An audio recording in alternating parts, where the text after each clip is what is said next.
say, I think my prescription ran out, because how can the numbers be that inflated over a 1 week period? The earned run average, 8.5.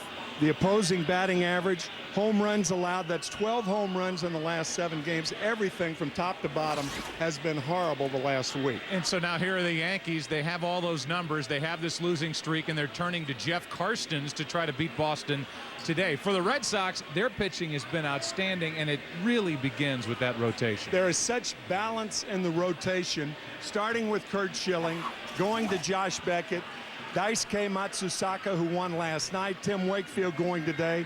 Look at the numbers. The average 6 2/3 innings a start, so that means that they're getting the games into the deep innings so that Papelbon and the rest of the guys can take over. And they're about to get their young stud, John Lester, back.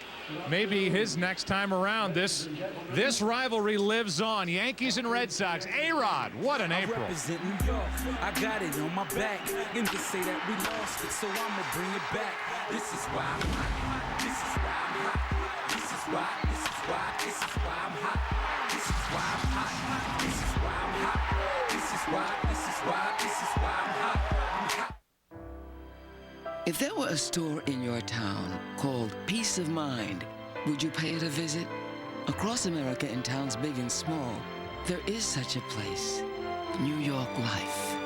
It starts with our values of financial strength, integrity, and humanity, and continues with our agents. So look for us in your town. You may already know our people, and we are confident that peace of mind is why New York Life is the company you keep. Behold, the power of Phantom. Gillette Fusion Power Phantom. Fusion Power is so advanced you barely feel the blades. Shaving can create uncomfortable friction. Turn on Fusion Power. Soothing micropulses help you reduce friction and increase razor glide. You'll barely feel the blades. You'll really feel the difference. The comfort of 5 blades plus the precision of 1. Fusion Power Phantom. Gillette, the best a man can get.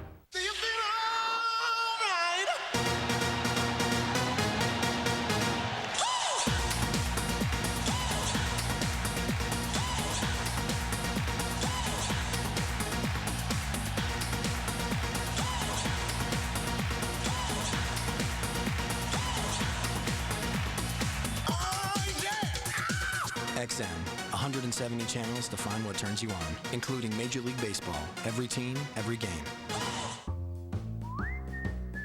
Men have interesting ways of dealing with the fact gel takes a long time to dry. Now with Degree Men Ultra Clear's advanced protection, there is no dry time. Degree, it won't let you down. We got fried eggs, fried cheese, fried beans, fried potatoes, fried bacon, fried butter. Find your healthy place. Sobe Life Water, rich in antioxidants. Sports are great for a kid's body. Steroids aren't. They can ruin tendons in legs and arms. Steroids can stunt bone growth and increase the chances of liver cancer, heart attack, and stroke. Steroids don't make great athletes. They destroy them. Talk to your kids. Need help? Get help. Visit drugfree.org.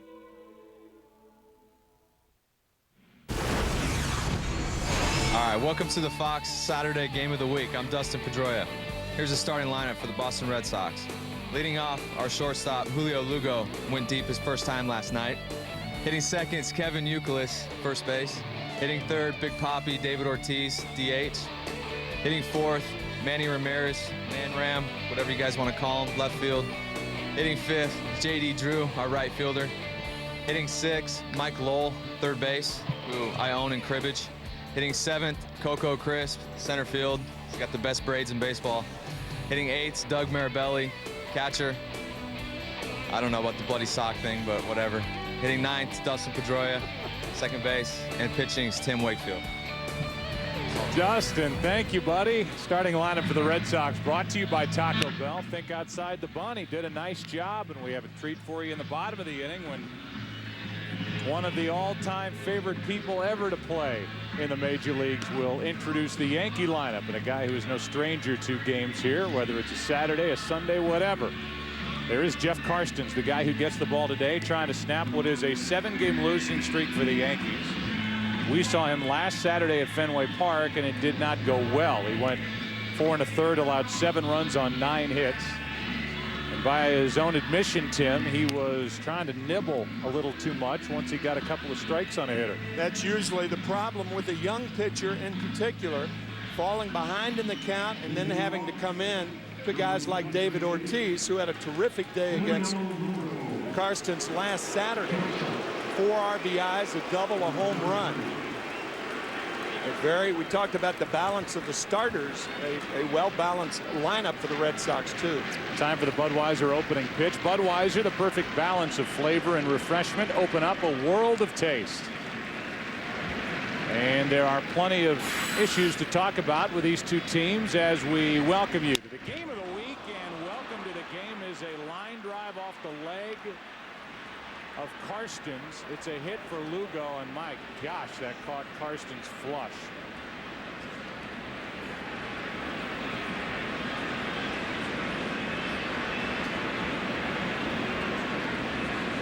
So this game starts with a line drive off the Yankee pitcher. And it hit him down below the belt somewhere. Now we get another look at it, and talked about staying ahead, Joe, and that's what Karstens trying to do. Lugo jumping on the first pitch.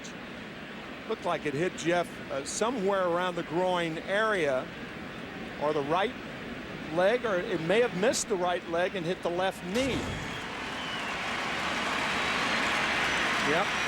Or was it the right knee? Yeah, it looked kind of like it caught him on the outside of the right leg, and the question is, was it down near the knee? Take a listen.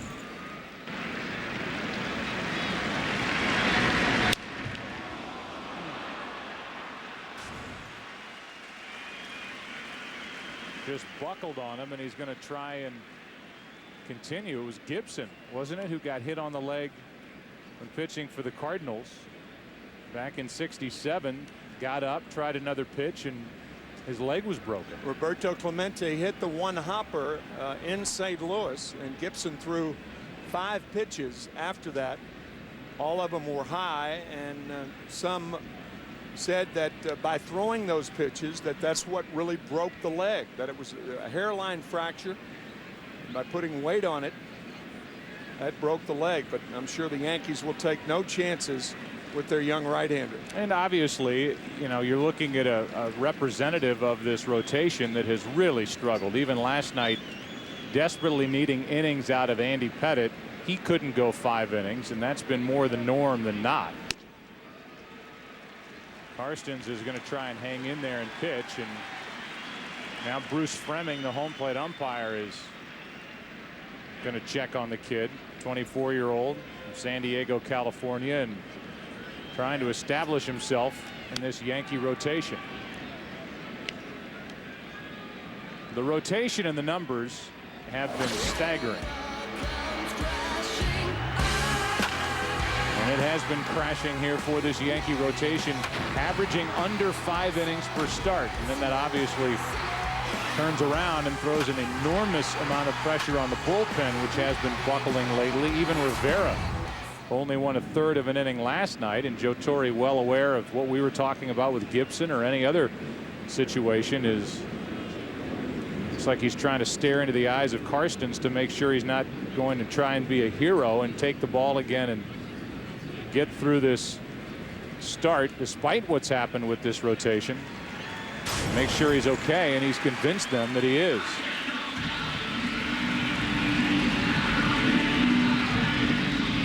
Looks like right on the outside of the right knee, maybe a little above it. Tell you, Joe, if you're Julio Lugo right now, you think about running on the first pitch, because with Jeff Karstens being hit that hard, there is no way he's thinking about Lugo, and you could make a case that it's going to be very painful for him if he throws the ball to first base to try to keep him close. So if I'm Lugo, I go the first or second pitch. And Karstens, thinking along those lines, throws over.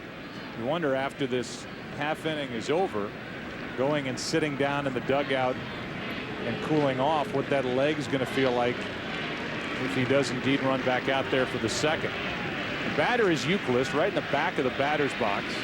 Homered here last night, takes ball one. Last night, Euclid turned one around from Andy Pettit. Gave the Red Sox a 2-0 lead. Matsuzaka gave up that lead. Boston at one point trailing 4-2, but Pettit couldn't do anything with the advantage and gave it right back. 1-1 on Euclid.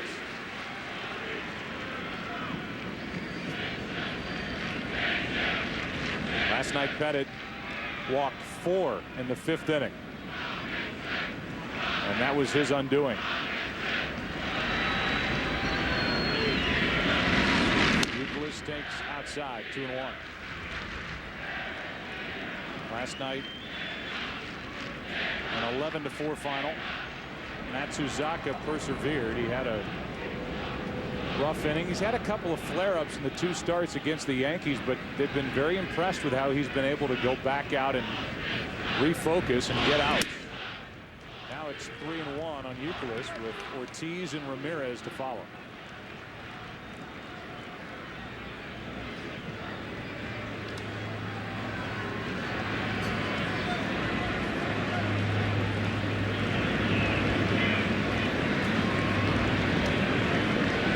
Lugo has not taken off. He has stolen 8 bases this season, has not been caught. Now he goes. Euclid rips it into left to hit. Matsui plays it on a hop and looks Lugo back to second. 2 on, nobody out. And Yankee fans are thinking, here we go again. Here comes David Ortiz. Last week, a double to drive into his first at bat. And then a line out to Abreu, and then the home run on the changeup. All 3 of those balls could have been home runs here at Yankee Stadium. And here comes Joe Torre. I think that's going to be all for Karstens. Gene Monahan, the head trainer, now out to talk to Karstens, and they're going to take the ball from Jeff. So Kei Igawa, whose turn it was to pitch anyway today, will inherit a 2 on, nobody out situation. They pushed Igawa to the bullpen. There's a lot to talk about with regard to Kei, but right now Karstens is out here in the first.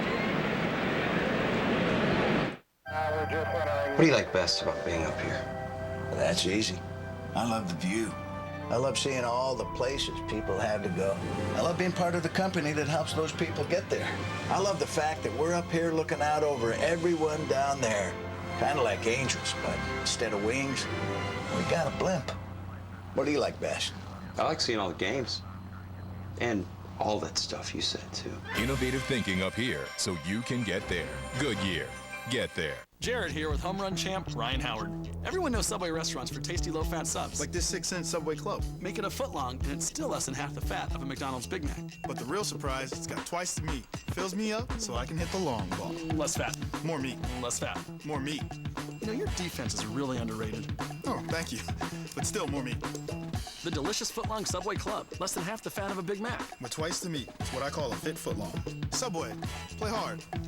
Eat fresh. That's a terrible toss. Woo! 22 minutes. Beat that. You're on. Zip through your yard work with today's most innovative new mowers from the Home Depot. Like John Deere, Toro, and Cub Cadet's ingenious new zero turning radius mower.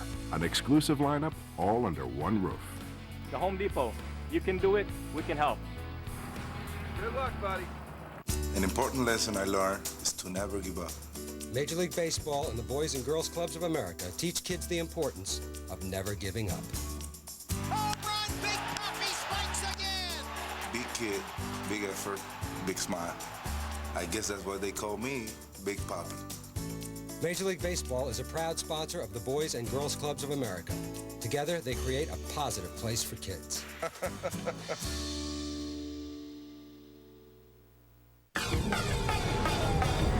The brightest stars in the galaxy are headed for the baddest track in the universe.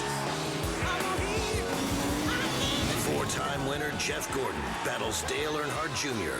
and the world's top drivers at NASCAR's legendary super speedway. Live from Talladega.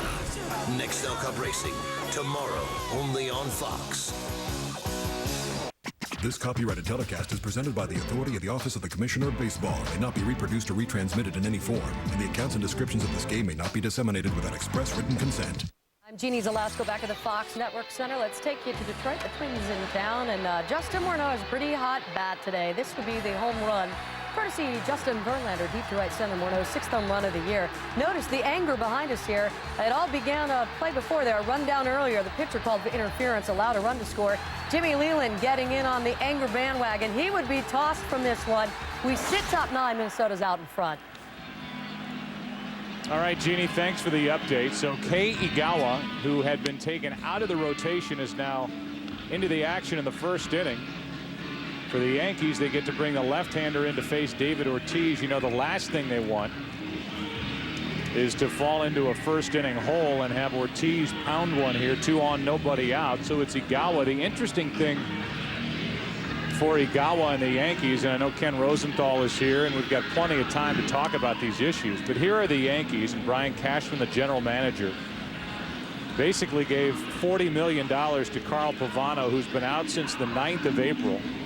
They don't know when he's coming back. He's still got some issues and some tenderness in his right forearm, his pitching arm. And then you've got Kei Igawa, who the Yankees paid a total of $46 million to bring here. They gave him a 5-year, $20 million deal, and they paid a $26 million posting fee. The Yankees have a 7-game losing streak, and instead of going with Igawa, this $46 million investment, they send Jeff Karstens to the mound. That tells you all you need to know about what they think, at least for the moment, maybe even a bigger picture of the pitching of Kei Igawa. They have been less than impressed. Igawa last pitched on Monday night against the Tampa Bay Devil Rays, and Tampa Bay handled him easily. Tampa Bay with a fine offensive team. We talked about it last Saturday. They're a team to be reckoned with in the American League. But I think the disturbing thing for Ron Guidry and Joe Torre is that everything Igawa has been throwing has been up. His breaking balls, his changeups, even being quoted saying in Japan you can get away with things like that, but not over here. And that is so true. Also admitted that he had been skipped in the rotation in Japan, and he was pushed to the bullpen. He's going to work on the side with Ron Guidry, the pitching coach, and try and iron out some of their problems. And here he is trying to help the Yankees halt a 7-game losing streak and ride into the fire with 2 on, nobody out, and David Ortiz at the plate. Ball 1. A lot of pitches and not many outs from Kei Igawa. He was coming off his first major league win here at Yankee Stadium against Cleveland before he had that effort against the Tampa Bay Devil Rays his last time out. A 1-0 to the second baseman, Cano. Double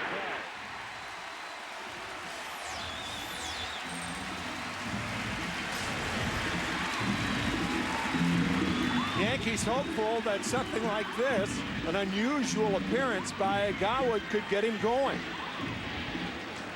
Lazy ground ball and an easy double play from Cano to Jeter to Giambi. I don't think Joe Torre was ever convinced that Karstens was okay after he got drilled by Lugo, but once the Euclid had followed, now it's 2 on, nobody out. Ortiz is coming up. Igawa's rested and ready in the bullpen. I think that made it easy for Joe Torre to go out and get Karstens. Yeah, that and falling behind Euclid 3-1. Here's Manny Ramirez, takes a strike. Manny Ramirez has been lethal against Yankee pitching the last couple of years. Last year hit over 500 against the Yankees. The 0-1 pitch. 0-2. Ken, this is an awfully interesting first inning. No doubt, Joe. Igawa is obviously a guy that they're putting a lot of heat on right now because he's been dropped from the rotation, as you mentioned, has lost his spot. I just saw somebody outside the Yankee clubhouse. Karstens got hit below the knee, and he wanted to continue, but they were afraid that he'd hurt his arm if he kept going, so that's why he's out of the game. 0-2 on Ramirez. Still 0-2. Well, that last pitch was an example about how much Igawa can miss. Posada was set up way inside to Ramirez, and the pitch is out here.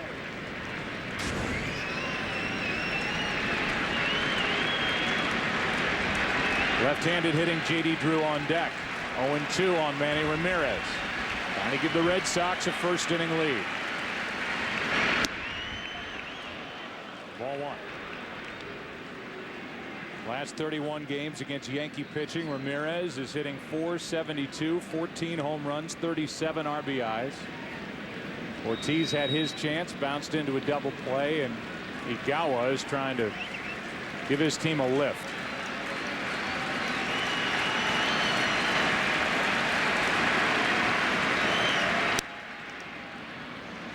Change up from the left-hander, and Ramirez able to get a piece of it. Igawa is 27 years old. Pitched for Hanshin in Japan. Career 86 and 60 in the Japanese league. ERA just over 3.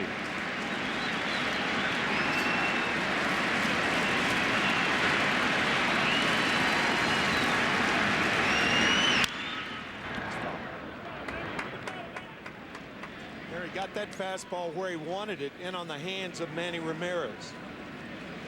Manny, you talked about it, lethal against the Yankees. Lethal with 2 strikes.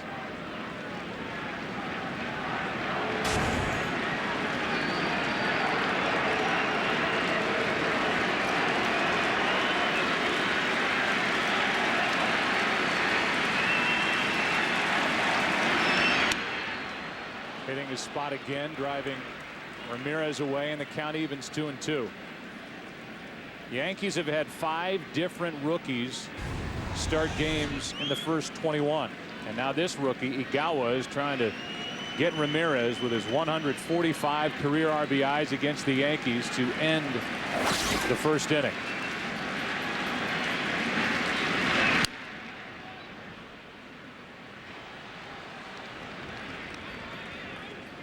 Still 2-2. The Yankees got Chin-Ming Wong back on Tuesday.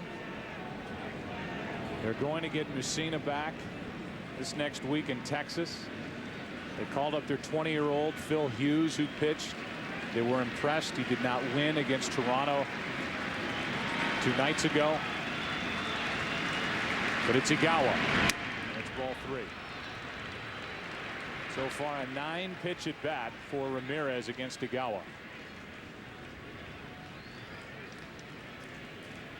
Point of what I was talking about earlier is the Yankees have to hope that they can somehow put this rotation back together and get on a roll up front and take the load off the bullpen. The mystery man of Carl Pavano in the dugout watching as Ramirez takes a walk. And it's up to J.D. Drew.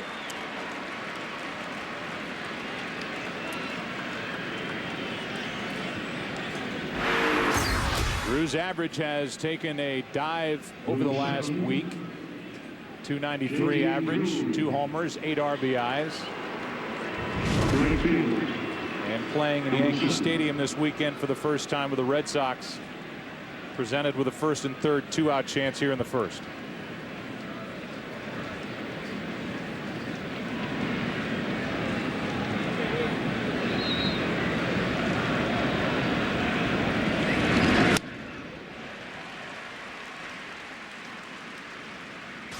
Good high fastball to J.D. Drew. The thing about the Yankees in this streak, they had been ahead in 6 of the 7 games that they've lost. The only one that they weren't ahead in was against the Toronto Blue Jays and A.J. Burnett the other night.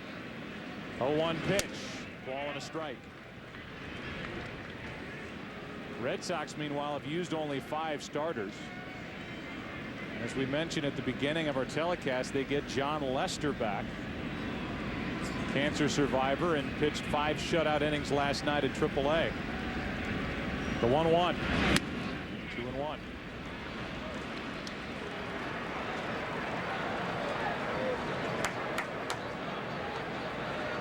Terry Francona loves the team he has here in 07 for the Red Sox. And why not the best record in the big leagues at the start of the day? 2-1 pitch, 2-2.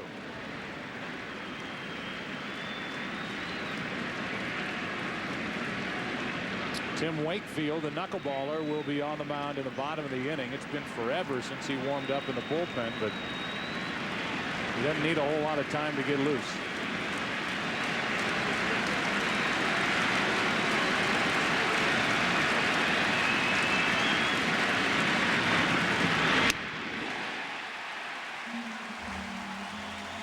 A 20-minute first inning that saw Jeff Karstens leave after being hit on the leg, and Igawa coming in to keep it scoreless.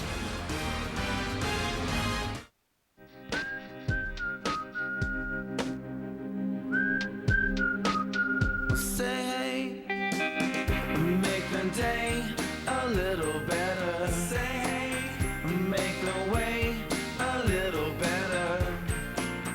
Say hey, a little better. Say hey, it's the place where I want to be. Say hey, say hey.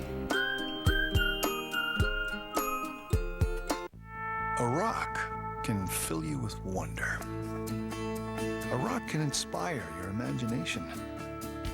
A rock can touch your heart. A rock can soothe your senses or help you enjoy a little free time.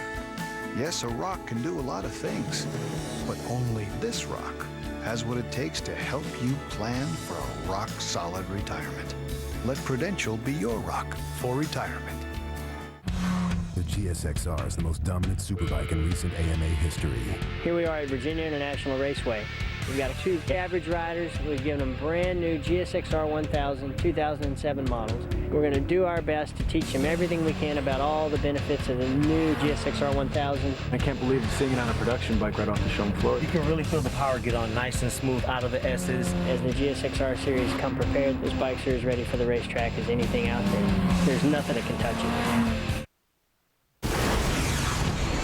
Hi, this is Yogi Berra. This is the New York Yankees lineup. Johnny Damon, DH. Derek Jeter, shortstop. Bobby Abreu, right field. Ellis Rodriguez, third base. Jason Jambi, first base. Hideki Matsui, left field. And my position catcher, Mr. Posada. And Robertson Cano, second base. And Mookie Cabral, center field. And let's take off. Let's take off, says Yogi with that great smile. Always around the ballpark, always in Joe Torre's office, and what a wonderful human being. And a Yankee fan in the crowd today as Tim Wakefield is on the mound. Starting lineup for the Yankees was brought to you by Taco Bell. Think outside the bun, and Wakefield will deal with Johnny Damon. Ball 1. Wakefield has been outstanding this season. Coming off a loss, but the problem is when he pitches, the Red Sox don't give him a ton of run support. 2-0. Saw those numbers. 2-2 record, 2.08 ERA. And in his last 7 starts against New York, he's 1-5 with a ERA over 5.5. 2-1. That's what Tim will do. He'll go away from the knuckleball in a 2-0, 3-1 count and throw the fastball. His fastball only tops out about 80 miles an hour. Another one. Damon clunks it in the air to the left side for Lugo. One away in your scouting report on Tim Wakefield. Terry Francona telling us that Tim Wakefield's legs are stronger this year. He was out for 7 weeks with a fracture in his rib cage, a stress fracture last year. And that makes the knuckleball very effective. And standing straight up and straight up and down. The one thing when Tim gets into problems is when he leans back toward center field. So if he stays upright, his knuckleball is good. But when he leans back, that's when he starts having problems. I'll tell you what else is strong on Wakefield, his hand. Shook his hand before the game.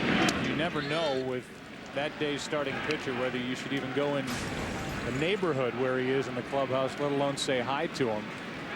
It got me to thinking a guy who relies on the knuckleball and pushing the ball to the plate has got to have awfully strong right hand. Lowell can't make the play. Jeter's on with a hit. And it's 1-on-1 out. Could go either way. A tough chance for Mike Lowell, who has already this year matched his error total and now gone ahead of his error total of last year. He had 6 all year, 7 this year. That could have been a base hit. Yeah, I think it was. Yeah, that's a tough play. That's a do or die short hop backhanded play. Yeah. To get Jeter. I think that's a hit all the way, but it's ruled an error, 7th of the season. And Jeter is on, so Jeter will have to wait for another at bat to try to extend his hitting streak to 16 as Abreu takes a ball outside.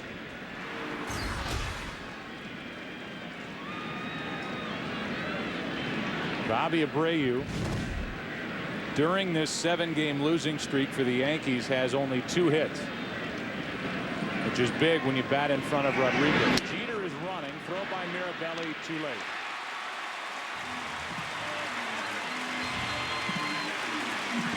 See the decoy by Lugo. Once he made the catch, he made Jeter think that the ball had gotten by him. Watch, the tag is late. Now watch Lugo run toward center field. He knows the tag's going to be late. He takes those 2 strides.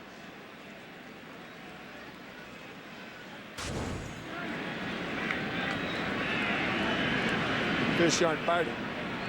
251st career stolen base. That ties Jeter with Willie Randolph for number 2 on the all-time list. Ricky Henderson is number 1, and here's Lugo with that deke, but Jeter saw it all the way. Derek saying, Julio, I play shortstop. What are you doing? A ball high to Abreu. It's 3-1 with Rodriguez next.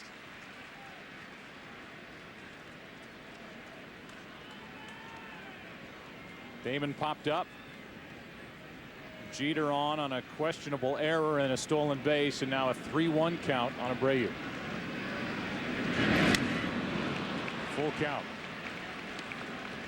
3-1 knuckleball with Alex Rodriguez on deck, dancing in the strike zone.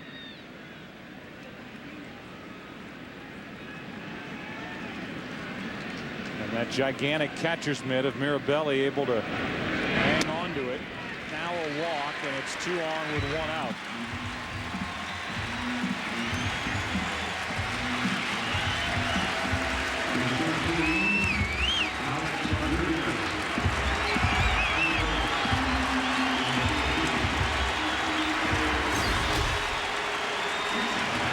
Fourteen home runs during the month of April, 34 RBIs, 1 off the all-time record set by Juan Gonzalez. 478 career home runs, 5 of them against Wakefield.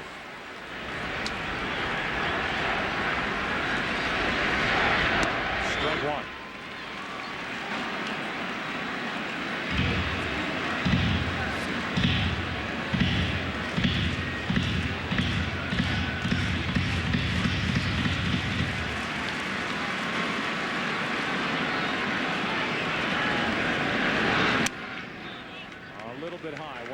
Strike.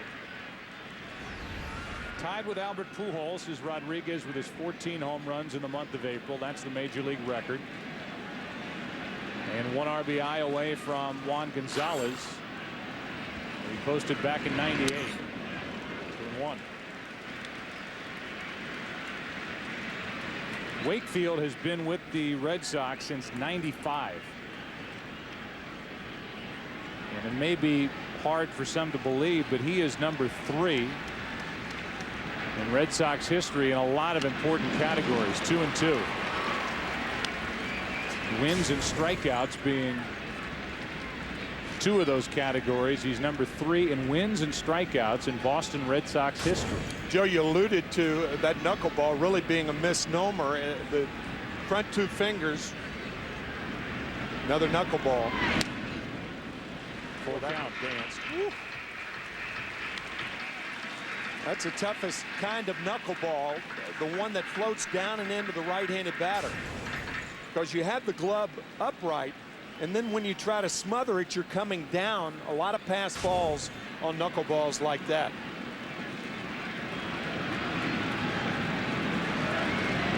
Counts 3-2. The runners do go. Rodriguez strikes out. The inning is over. The danger with starting the runners, the strikeout, the throw out, the double play. 1 inning in the books at Yankee Stadium. No score. So, Brad, why should you be my new roommate? I like Spider-Man. Who doesn't? Oh, I love cats. Yeah, that's a dog, Brad. How about something for the apartment? Oh, I'll get us the Comcast triple play. I webbed you. That means you got the apartment. The Comcast Triple Play. High-speed internet that's way faster than DSL. Comcast digital voice with unlimited domestic calling and digital cable with on-demand together for just $33 each per month. And catch Spider-Man 3 in theaters May 4th. Love this 7-layer dip. You guys brought dip? No, 7-layer crunch wrap. 7-layer dip, but easy to eat anywhere. It's good to go. Good to go. Good to go, McRae. Yeah! Who's next? Taco Bell's new 7-layer crunch wrap. Hearty beans and warm nacho cheese sauce layered with cool sour cream and guacamole. Wrapped up and good to go. To get the great taste of 7-layer dip, think outside the bun.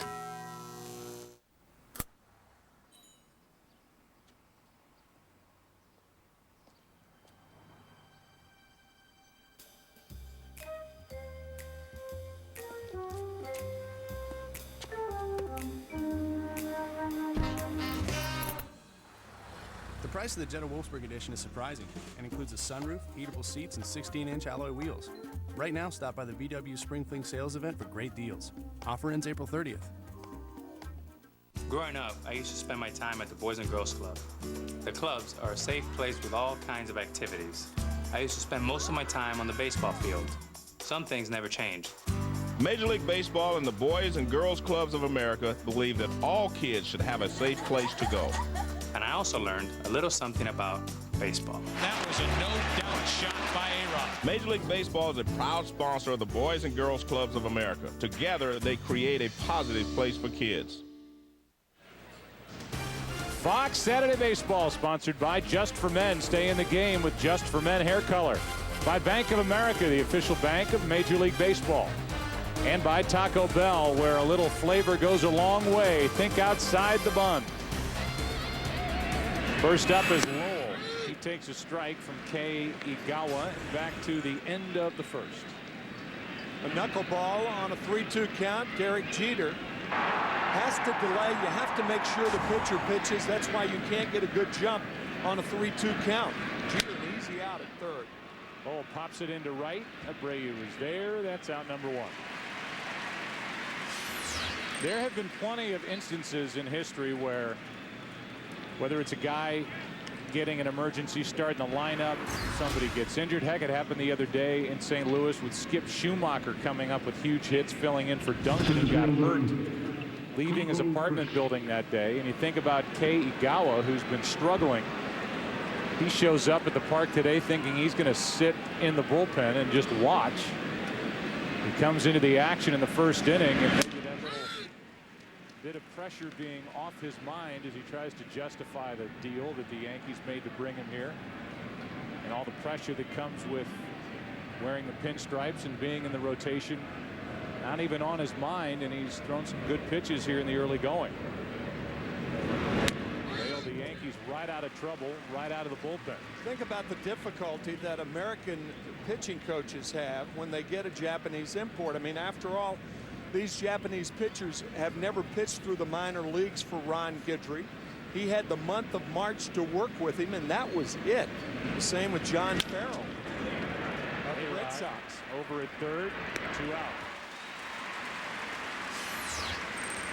John Farrell, the pitching coach for the Red Sox, working with Daisuke Matsusaka. The catcher, Doug. Well, the interpreter for Igawa is Yumi Watanabe. His dad, Jesse Kualua, is a sumo wrestler.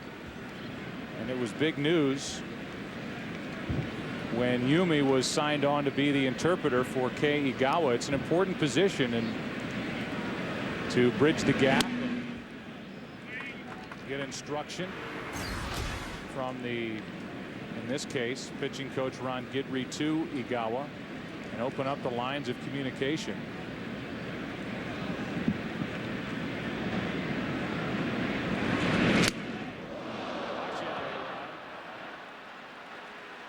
Kept chasing him. It did.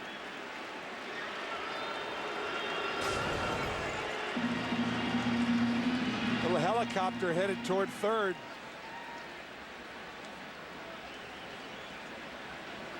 Type of April A-Rod is having. There's no way that bat hits him. No way. Last year, a different story. Yeah. Well, the one thing that A-Rod is doing this year that he didn't do all of last year is smile. What do you think was running through the mind of Joe Torre down in the dugout? He's seen Karstens go down with a ball off his knee, and now A-Rod, who has had his best April ever, is chased by a flying bat.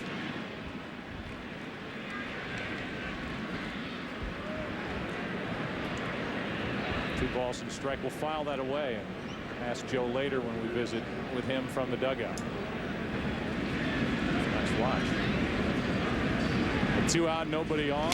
2-2 now on Mirabelli. Joe, you mentioned sumo wrestling. Sumo wrestling, the only sport more popular than baseball in Japan. Well, Watanabe's father is actually Hawaiian. And when he won, he was the first foreign-born sumo wrestler to win a grand championship in Japan. And now his kid is the interpreter for that man, Kei Igawa.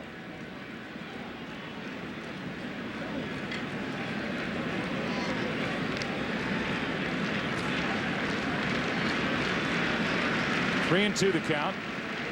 Mirabelli with 2 out, nobody on. Takes a walk.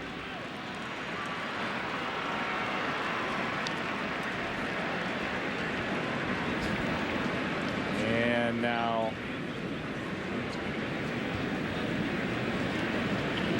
Watanabe is just handing the phone to the backboard. That's him. Yumi Watanabe. On the other side, the Red Sox have a Harvard graduate who interprets for Matsuzaka. Ball 1 down and in to Dustin Pedroia, who was 10 out of 53 here in the first month of the season.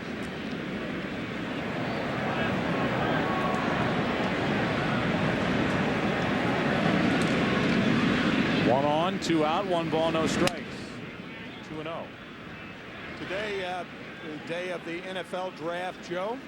You know, you have more than a casual interest in that. And Dustin Pedroia does also, because he struck up quite a friendship with Brady Quinn, the ex-quarterback for the Notre Dame Fighting Irish. In fact, he beat him regularly at ping pong. Here's Brady Quinn, who weighs 250 pounds, 6'5", 6'6", and Pedroia is about 5'7", weighs about a $145 with a rock in his pocket.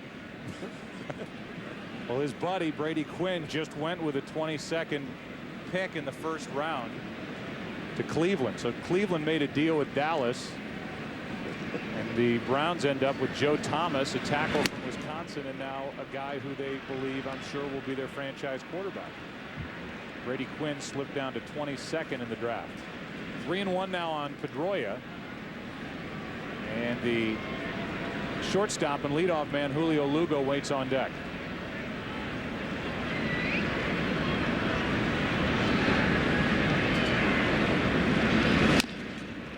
That off the left leg of Pedroia.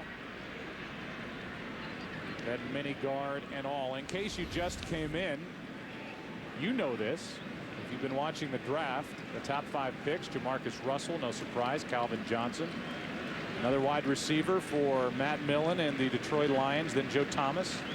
Gaines Adams, great defensive end from Clemson, went to Tampa Bay. They were hoping to get Calvin Johnson. And Levi Brown trying to help protect Matt Leinart in the desert.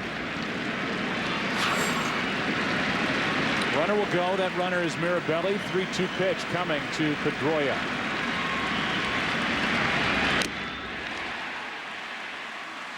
Igawa 2 scoreless. Struck out Drew to end the top of the first. Strikes out Pedroia to end the top of the second. Giambi, Matsui, Posada coming up.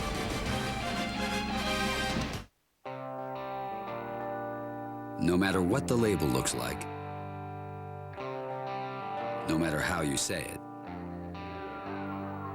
one beer is the perfect choice at any corner bar in any corner of the world. Reach for the perfect balance of flavor and refreshment. Budweiser. Open up a world of taste.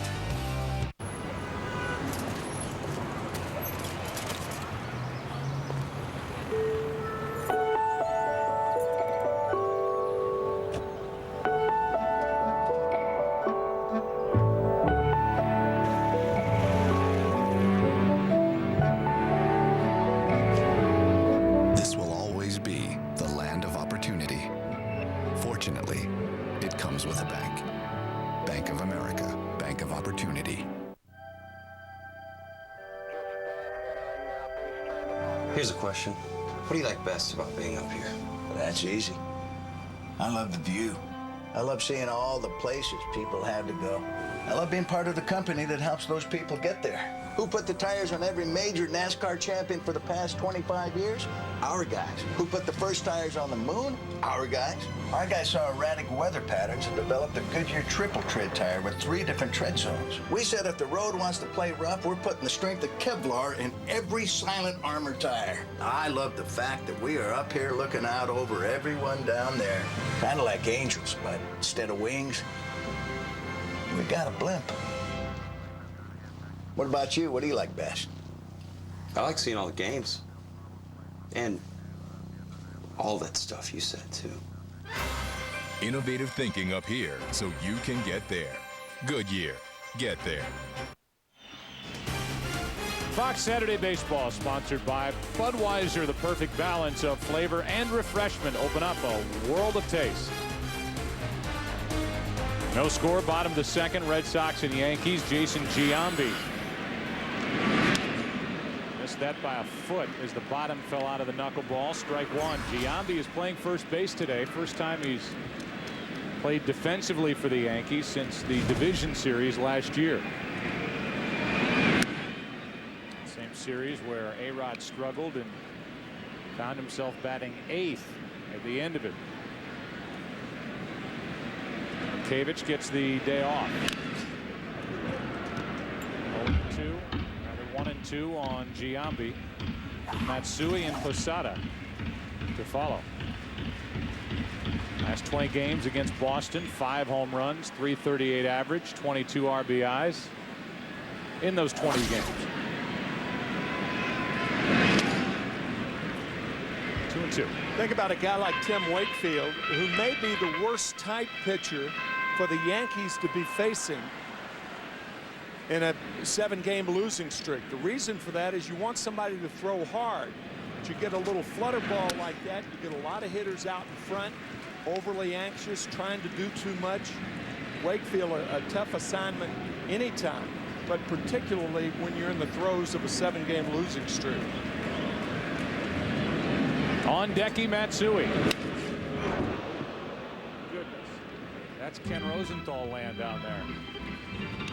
Kenny, they've been swinging at you a couple times already this season. You okay, buddy? I'm good, Joe. Carlos Delgado in week 1 did smash my microphone flag. That was a little unnerving, but so far so good. Does Fox have an insurance policy on you? We may need one. Sure goodness, that was hard to watch. To his right, Euclid with a flip for Wakefield. One away. Here comes Hideki Matsui. And for the Yankees, they are thrilled to have this guy. He's been such a clutch player for them over the years. The problem for Matsui is he has tapered off his production against the Red Sox.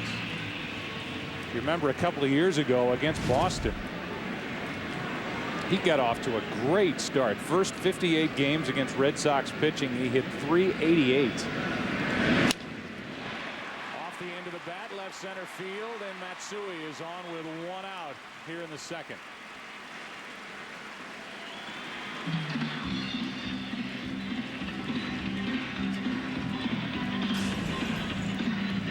One of the toughest things for hitters against knuckleballers is to try to center the ball and hit it on the fat part of the bat. That ball hit off the end of the bat. Only the third hit all year by left-handed hitters off Wakefield. A terrific ERA, 2.08 for Tim Wakefield, who is a 40-year-old pitching for the Red Sox. Steve Horn, our editorial consultant, and I were talking as we left the Red Sox clubhouse, and you were going to go out and watch Pedroia do the lineups. What a gig it is for any knuckleballer on any team. They're just kind of off on their own. I mean, there's really nothing that the pitching coach can say to them. They get themselves ready and take the ball every fifth day. And Wakefield's good enough to have his personal catcher in Doug Mirabelli. 2-0 pitch. Matsui running. The pitch was up. Mirabelli's throw floated down to second base. And now it's Lowell who's trying to deke Matsui. Now, we talked about how hitters have a tough time centering a guy like Wakefield. Catchers do too. And with that big mitt, it's very difficult to grip the ball effectively. Both throws to second base by Mirabelli have been high. And that's usually the sign that you don't have the right grip on the ball. One of the problems with a knuckleballer. Second walk is handed out by Wakefield. And again, it's 2 on with 1 out. Robinson Cano walks to the plate.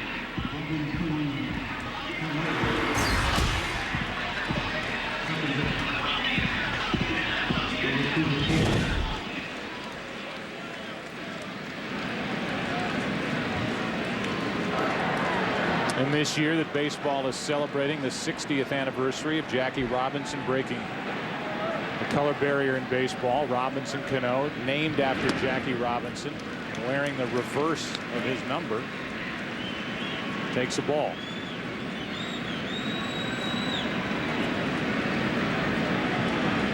.42 worn here now, grandfathered in with Mariano Rivera. The first non-Yankee with plaque out at Monument Park here at Yankee Stadium. That was unveiled earlier this year. 2 on, 1 out, 1-0 pitch. That squirts away. It's a strike, and it's second and third, 1 out. A fast ball.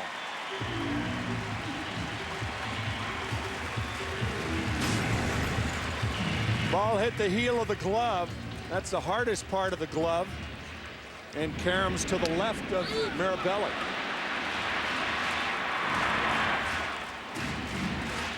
And now it becomes that high wire act, as it is anytime there's a guy at third with a knuckleball pitcher on the mound, because of what we just witnessed. You get a cheap run if Mirabelli can't handle the pitch. The count's 1 ball, 1 strike.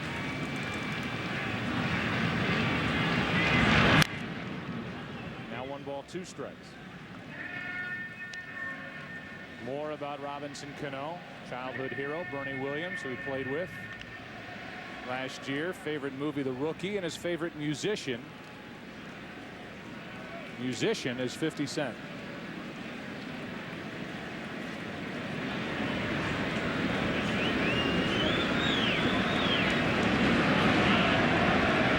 Second and third, and Cano fouls it back. guy has hit .335, Tim, over the last 2 years combined. He is still, and I guess it amazes me at least, that a guy this good, this young, is still relatively overlooked across baseball as one of the better young players in the game. He and Derek Jeter, the only double play combination in the history of the game, since, well, actually since the early 1900s, to hit .340 or better. Think about that. Your shortstop and your second baseman both hit over .340. Cano strikes out, 2 away.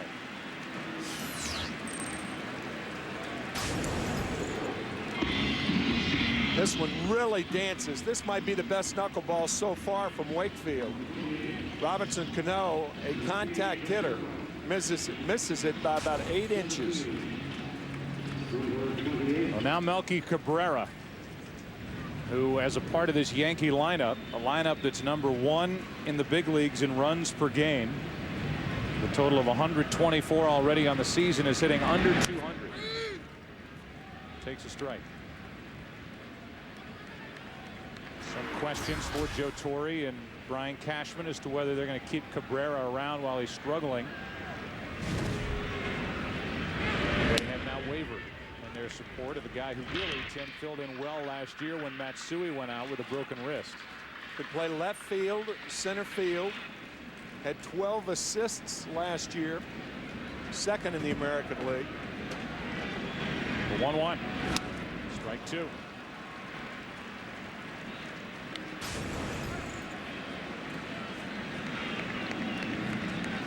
You have to wait for the last second to catch a knuckleball and to hit a knuckleball.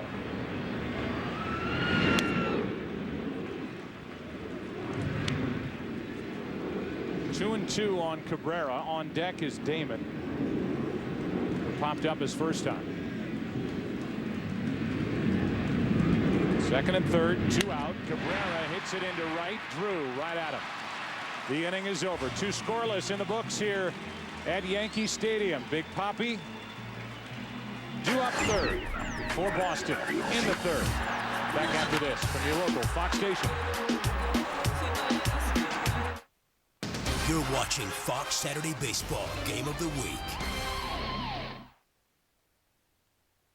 America's Mattress and Furniture Gallery is Maine's largest home furnishings retailer, featuring better quality from Lazy Boy, Lane, Serta, and many more, all at the guaranteed lowest price. Come see the biggest selection and the best shopping experience in Maine, with all the latest styles and designs for every room in your home. America's Mattress and Furniture Gallery, proud to be a Maine-owned company, on Civic Center Drive in Augusta and on Broadway in Bangor. America's Mattress and Furniture Gallery, where America feels right at home. On the job or in the wild, your best transportation choice is a Mule, a Kawasaki Mule utility vehicle from Bangor Motorsports. The Kawasaki 3010 Trans 4x4 offers you the versatility to carry more cargo or more passengers with a transformable rear seat and cargo bed. The Mule 610 4x4 offers you big performance in a more compact and affordable utility vehicle. Come in and see why a Kawasaki Mule is better at Bangor Motorsports. Easy to buy, fun to ride. Outer Hammond Street, Bangor.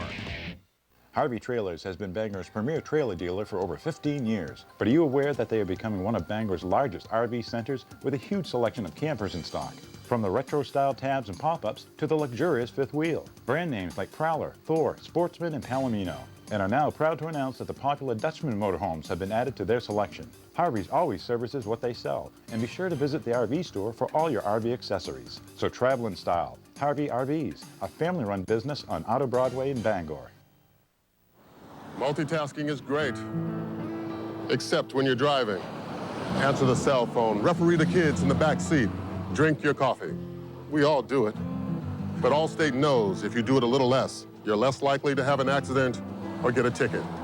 Keep a safe record and Allstate can save you up to 20%. Safe drivers cost everyone less. They should pay less. Howard Insurance Agency, Dover, Foxcroft, Dexter, and Newport. Call 1-800-675-7461. You're watching WFVX Fox Bangor. Kei Igawa's done a nice job. Has not allowed a hit. Has walked 2. There is no score. Third inning. Fastball jumps in there at 88 miles an hour. Strike one. Lugo, Youkilis, and Ortiz for the Red Sox, who put their first two on in the first. Pitching change, and Igawa had a double play ball off the bat of Ortiz and then struck out Drew after a walk. Changed up on Lugo. It's 0-2. We've had fun with home plate umpires already on Fox Saturday Baseball all year long. A nice moment with Bob Davidson last week at Fenway Park, and our old friend Bruce Fremming is wearing the microphone for us today. So we'll hear from him right now with the ground rules here at Yankee Stadium.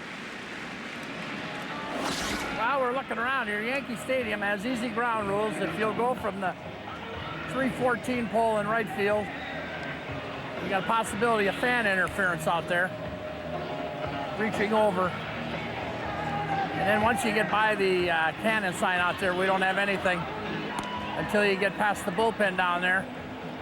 And then near the foul pole, I think fans could reach over there. Down the lines, we have to be conscious of fan interference reaching over.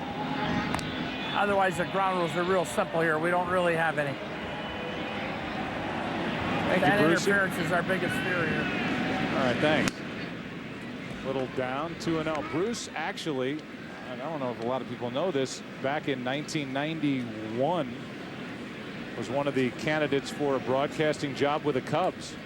He was going to jump out of the umpiring business and go into the booth. He's a character from Wisconsin, great guy, well respected, and we thank him for wearing the microphone for us today. 3-0 is the count on Youkilis. And he wanted to be an umpire instead of a broadcaster? Can you imagine that? Bruce. 3-0 the count. Youkilis hops out. We've got a game break coming up. Ortiz is on deck. Igawa trying to come back from a 3-0 count.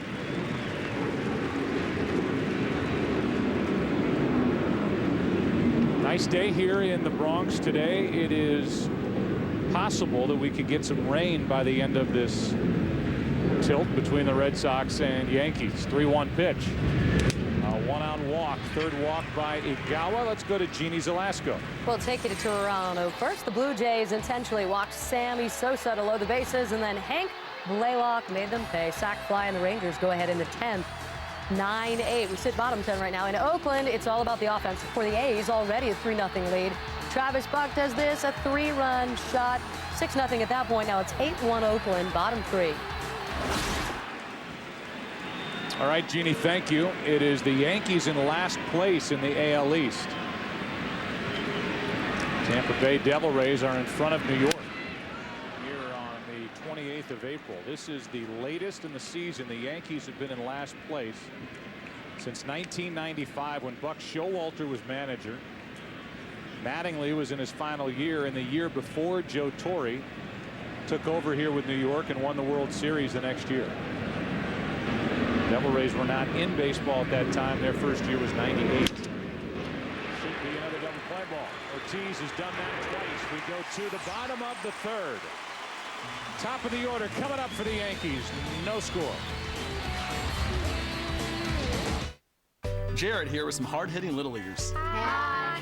You know there are over 12 million overweight kids in this country. But exercise and eating right can help. Which is why Subway Restaurants has the delicious new Subway Fresh Fit meals. With better-for-you sides and drinks. They fit into the American Heart Association's approach to a healthy lifestyle. The new Subway Fresh Fit meals. Okay, who wants me to autograph their baseball? Who wants a Subway Fresh Fit meal? Yeah! Subway. Play hard, eat fresh.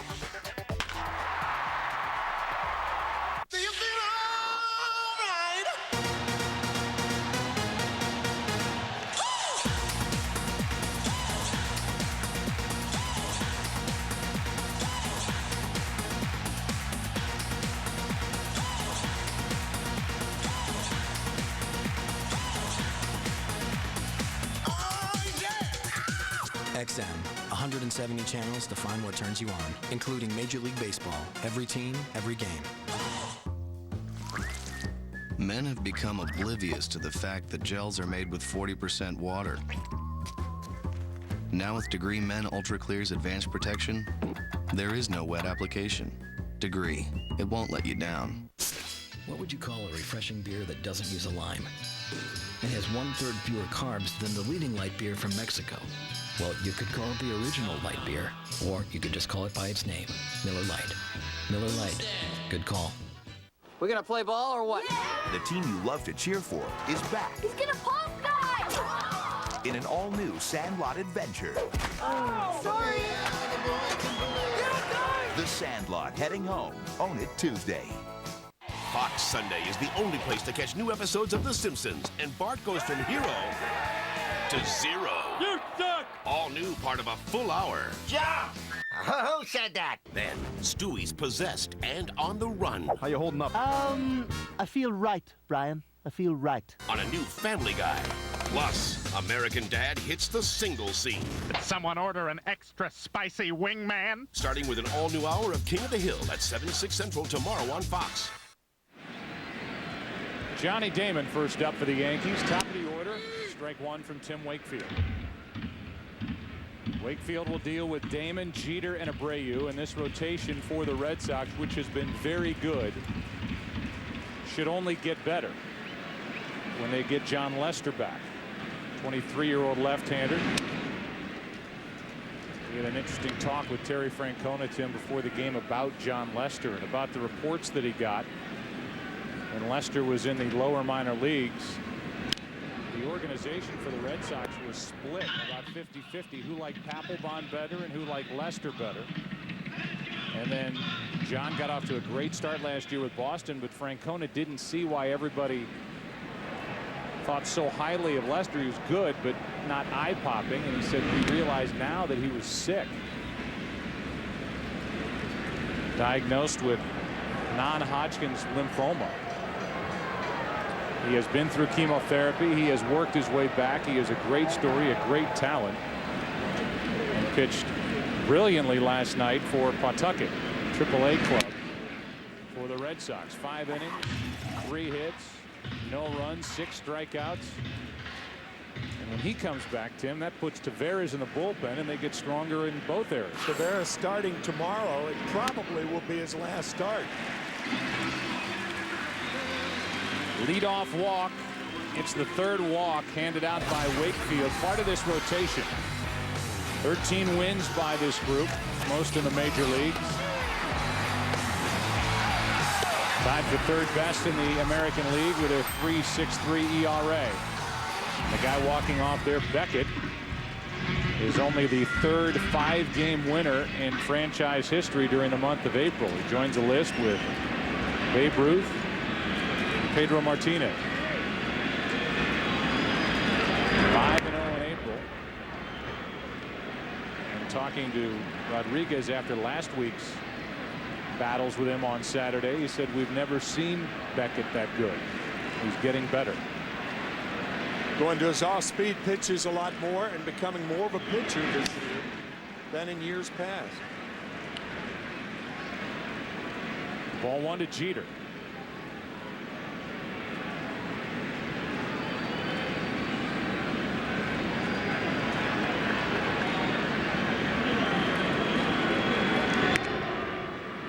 Every inning. The numbers, when you compare the pitching stats, don't match up very well for the Yankees. They've already used 9 starters, including their latest, Phil Hughes, the 20-year-old, on Thursday against Toronto. But averaging under 5 innings per start today is going to come with an asterisk, with Karstens having to leave with injury after facing 2 batters. Jeter with a base hit. He's now hit in 16 straight. There are not too many hitters that you can say wears out a particular knuckleball pitcher, but Derek Jeter has 27 hits against Wakefield. Only Sidney Ponson, who is now pitching with Minnesota, he has 29 hits against Ponson. That is the most against any pitcher in the major leagues, and I don't think I've ever heard that particular stat of a guy wearing out a knuckleball pitcher like Jeter does Wakefield. Jeter's now hit in 55 his last 57 games. Abreu trying to bunt the knuckleball. What about that? Number 3 hitter Abreu trying to drop down a bunt with 2 on, nobody out. You don't see that very often. And Abreu looks back down to Larry Boa, the third base coach, who goes through the signs. Abreu walked his first time up. On deck, Rodriguez.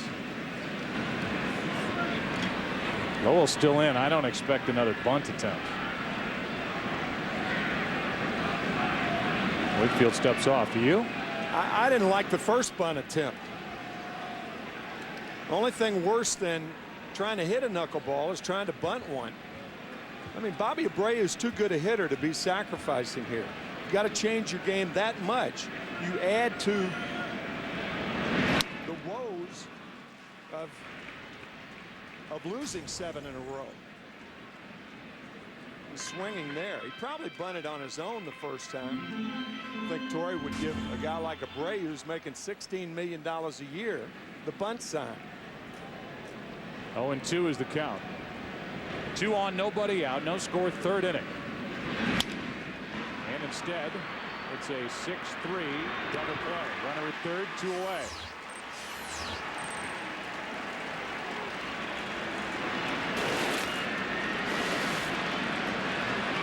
You can see Lugo bird dogging Jeter or Damon at second base.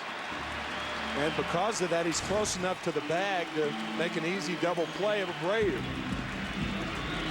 So Abreu during this 7+ game losing streak, and we just add the at-bats today, 7 games coming in, 2 out of 27. The double play, now a runner at third, Damon, 2 out. Rodriguez, who struck out at the front end of a strike him out, throw him out double play, takes ball 1. That was back to end the first.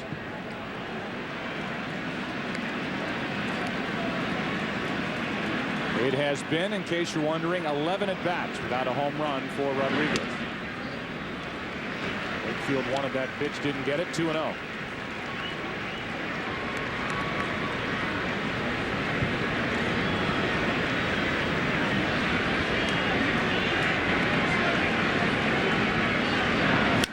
Ripped into left field. Back is Ramirez, caught to end the inning. Manny Ramirez with a nice running catch in left. Got a good jump, made the play. Scoreless after 3 at Yankee Stadium. Red Sox and Yankees. Hi, I'm Keith Hernandez. And I'm Walt Clyde Frazier. What a marvelous night for the action. Let's go to the play-by-play. Oh, there's Mr. Graybeard approaching Miss Hottie. Oh, no. Rejected. Clyde, that's gotta hurt. Yeah, no play for Mr. Gray. Get that man our Just for Men brush-in color gel. It's specially formulated to penetrate coarse facial hair and gets rid of gray in 5 easy minutes. Home run. Another win with Just for Men.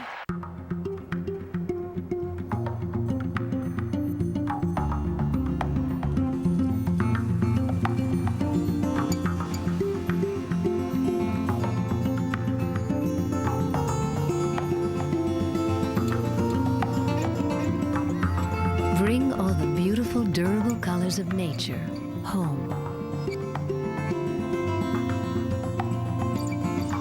Valspar, the beauty goes on. Parker.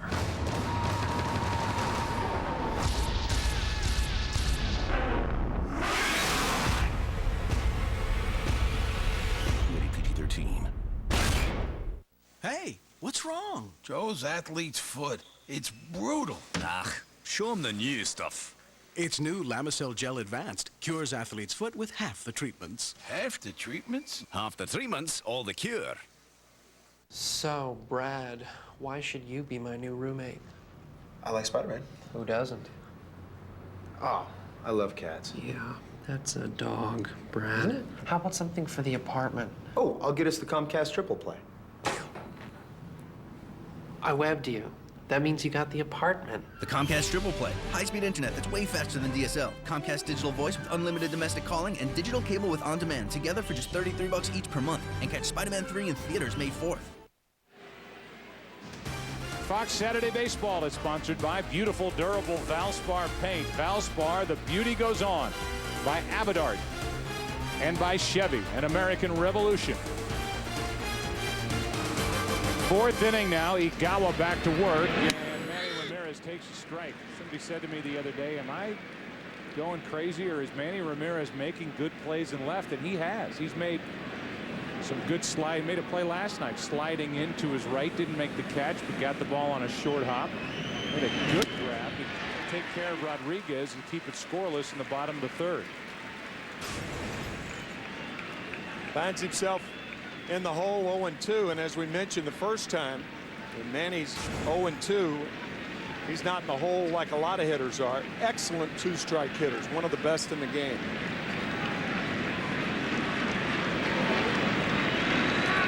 Ramirez walked his first time up. Skips in for ball one. Drew and Lowell will follow for Boston. Red Sox 15-7. Last weekend, their first sweep of a series more than 2 games of the Yankees at Fenway since 1990. They won last night 11-4. Fourth year for Francona.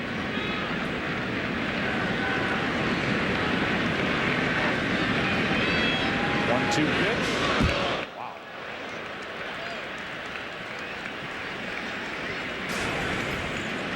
That was a changeup, and that's the type of pitch that has the Yankees scratching their heads about Igawa. Of course, that one got away from him, but even his breaking balls had been up in the strike zone, and that is a major concern.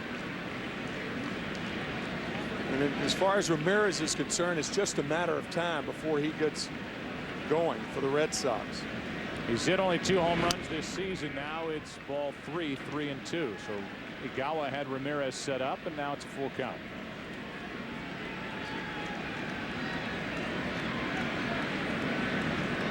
Igawa had him 0-2 in the first inning and walked him, and he had him 0-2 here, and it's a full count. Ron Guidry, 3-time 20-game winner, watching from the Yankee dugout.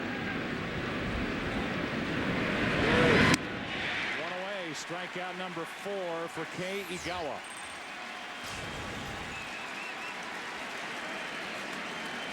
Tomorrow, NASCAR on Fox brings you Nextel Cup Series racing from Talladega. Last year, Jimmy Johnson avoided the numerous wrecks to beat the field and take home the checkered flag. What'll happen this year? Tune in. Nextel Cup Series racing presented by Domino's Pizza from the Talladega Super Speedway tomorrow at 1:30 Eastern, 10:30 a.m. Pacific in high def right here on Fox. Nextel Cup points leader is Jeff Gordon. Won last week at Phoenix. We were promoting that race when we were at Fenway, and he won. 4-time Nextel Cup champ is Jeff Gordon. It's 0-2 on Drew.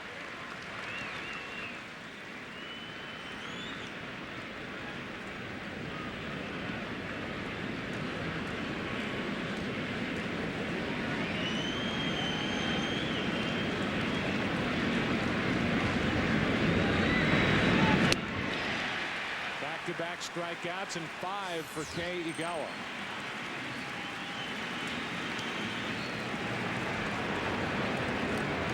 So Igawa's trying to settle in, and Lowell will be the hitter. He flied to right his first time. This is the first time that the Red Sox have seen Igawa.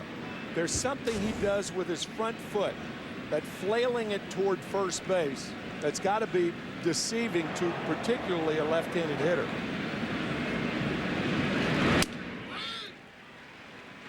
Expected pop on the fastball, 92 over the inside corner to Lowell. 0-1.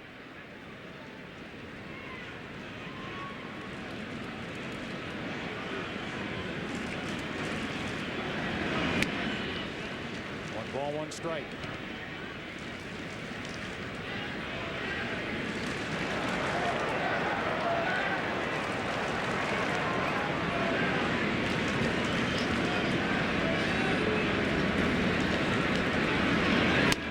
Good tailing pitch.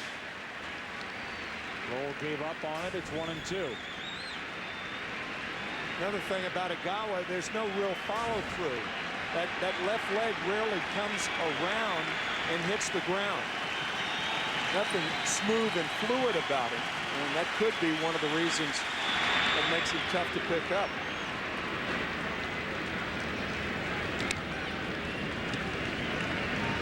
You don't see a lot of guys pitch in sunglasses. No, that's right. Especially when it's not sunny. Yeah. Trying to strike out the side. Lowell gets it into left center field. That'll get down. Cabrera trying to cut it off. He does. It's a 2-out double.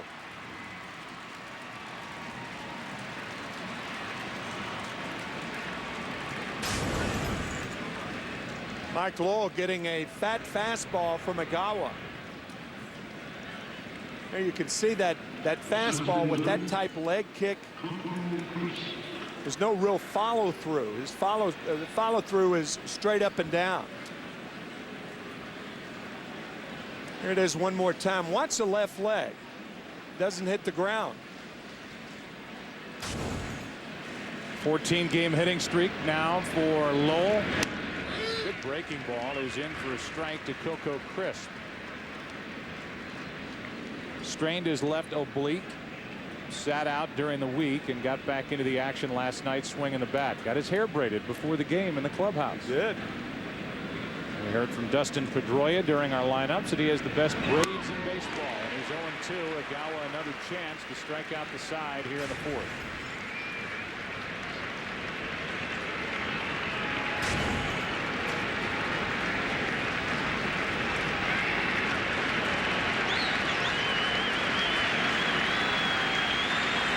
Seven RBIs for Coco Crisp. That is squirting away from Posada. Might have even hit Fremming on its way over toward the Red Sox dugout, and it's ball one. Did Posada put a glove on it? Nope. Squirted through the legs. Posada with a wild pitch last night, squirted through the legs and went right under the trap door. That's the trap door that catchers are reminded to go down on.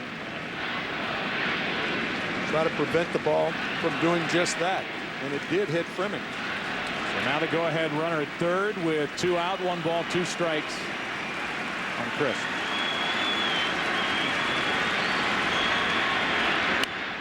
Dangerous foul ball into the seats that skips all the way back to the back row. Our Avidart in-game box score, Lugo with a hit. Then Euclid got a hit. That was back in the first. Lugo's line drive hit the starter Karstens. Basically knocked him out of the game. He was gone after Euclid, and now Igawa has done that to the rest of the lineup. Another 1-2. Pop up, playable at the moment for Giambi or Cano, and it's Cano to end the inning. Giambi, Matsui, Posada coming up for the Yankees in the fourth. No score. If you're a man over 50, it's time to take the Avidart quiz. Are you always going?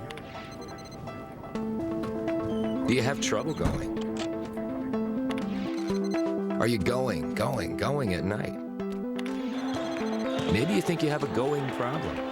But what if it's a growing problem? What if it's not your bladder, but instead you have an enlarging prostate? 50% of men over 50 do, and you may be able to do something about that going and growing with Avidart. Most medicines only treat symptoms. Avidart, with time, actually shrinks the prostate and improves urinary symptoms. Only your doctor can tell if your symptoms are from an enlarged prostate and not a more serious condition, such as prostate cancer. So have regular prostate exams. Avidart is for men only. Women should not take or handle Avidart due to the risk of a specific birth defect. Tell your doctor if you have liver disease. Rarely, sexual side effects, tenderness, or swelling of the breast can occur. Have you called your doctor? Avidart, for your growing problem. Come on, Penelope, wait! We'll talk about it when I get back. I've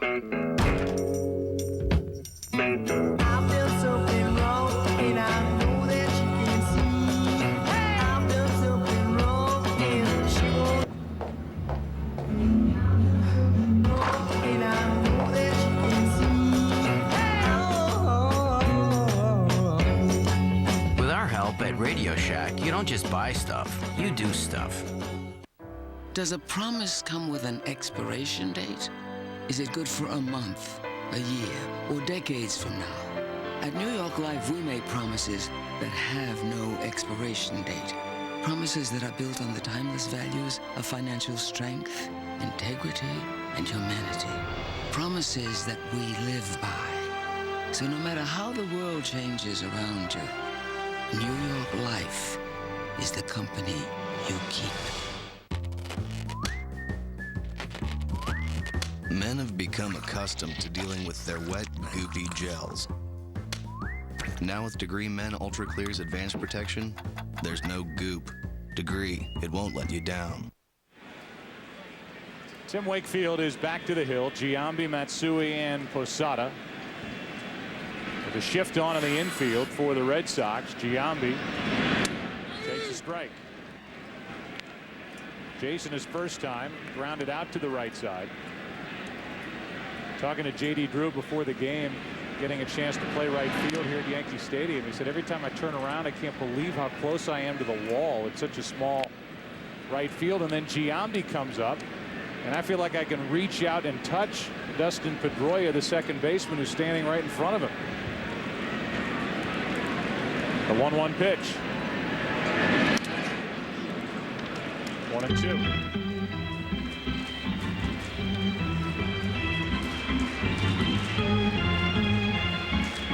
There's Mike Messina in the background. He'll be back on Thursday, back in the rotation through a simulated game.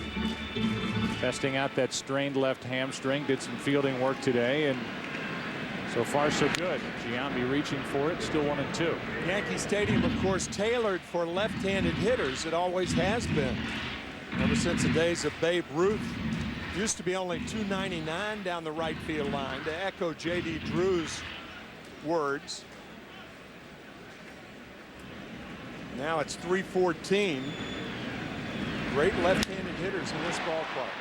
Giambi just flicks it into center field, and Coco Crisp pulls it in. We talked to Terry Francona during the break and asked him about the switch from Karstens to Kei Igawa.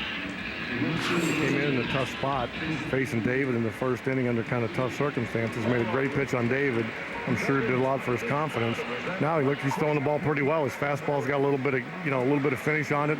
He's throwing a lot of off-speed pitches that are giving us trouble so far. We talked about Tim Wakefield, and he's been so good for you for so long. And we also talked about his schedule. I mean, is he just kind of on his own program, being a knuckleball pitcher? And is there anything you guys say to him in the dugout when he comes off the mound? Well, we don't say too much to any of those pitchers during the game, but John Farrell's done a great job of kind of finding out what are key points or checkpoints for Wake. And again, because it is a unique style, but he's done a great job, and they've communicated real well together. And Dougie's a coach back there behind the plate. How about a final question and a bigger picture view of your team? We saw you win it all in 2004. You've got to love the way your club is balanced, both in the rotation, bullpen, your lineup. You got a lot of things to work with, don't you? I think so. We enjoy this team, and I think we have a chance to be pretty good. But when you start looking big picture, we need to just stay in the present. If you stay in the present, things have a way of working out. Just one quick future question. You get Lester back. You're excited about that, right? I'm excited that he's healthy. That's really exciting. He pitched last night, threw the ball real well. You're talking about a phenomenal kid. We're excited about him. Hey, Terry, thanks for your time. Okay, guys. All right. It's Terry Francona. We'll hear from Joe Torre here shortly, as the count has gone full now on Matsui, who singled, stole a base, but was stranded. The Yankees have left 4 runners on so far. No score in the 4th. Matsui takes a 1-out walk. Game break. Here's Jeannie Zelasco. We're going to St. Louis. Henry Blanco with a great at-bat, capped off by this. And we get the Cubs on the board. Don't worry about Chris Duncan. The Cardinals outfielder lost a fight with his door earlier in the week, but he got the better of the fence, back on his feet. The Cubs out in front, though, 4-0, top 5. All right, Jeannie, thank you. The Cubs winning last night as they try to get some traction in that National League Central. Belly had a tough time with that pitch. Couldn't hang on to it. It's ball 1. That Central is there for the taking in the National League. Milwaukee in the top spot with a lot of young talent, still trying to learn how to win. They're 2.5 up on the Pirates. Cardinals 4 out. Reds 4.5. That's down the right field line. If it's fair, it's gone. It is 2-0 New York.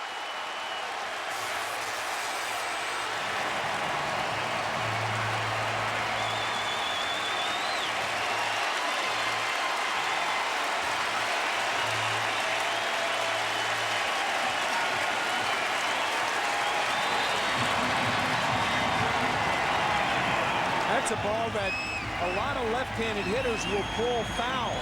That ball appeared to be in off the plate to Posada. Very difficult to hit a ball like that on the fat part of the bat and keep it fair. But Posada did it to give the Yankees a lead. Now Cano slaps one into left center field. Crisp, a long run. He's there, 2 out. I'll be honest with you, I was watching the monitor when the pitch came in, and I assumed the ball was going to be foul when I saw the swing and the location. I looked up, and the crowd standing up, and off into the upper deck it went. That ball was moving in at such a rate that had he not swung the bat, it may have hit him or come close to it. But to keep that ball in off the plate fair was something, and Posada did it beautifully. You know, Posada is a guy who is defying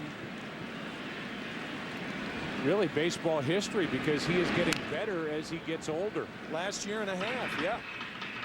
A guy who has been with this franchise since his start, been in the big leagues for over 10 years, never been on the disabled list. Had an injured thumb last weekend, and on Saturday we saw Nieves do the catching, but he is a vital member of Joe Torre's team and a guy who gets overlooked with all the hype with Jeter and Rodriguez and Giambi and the rest of them. Even Joe Torre will tell you that Posada is a guy that they could least do without. Cabrera, the number 9 hitter, pops it to Crisp in center. The Yankees have broken through. A walk to Matsui.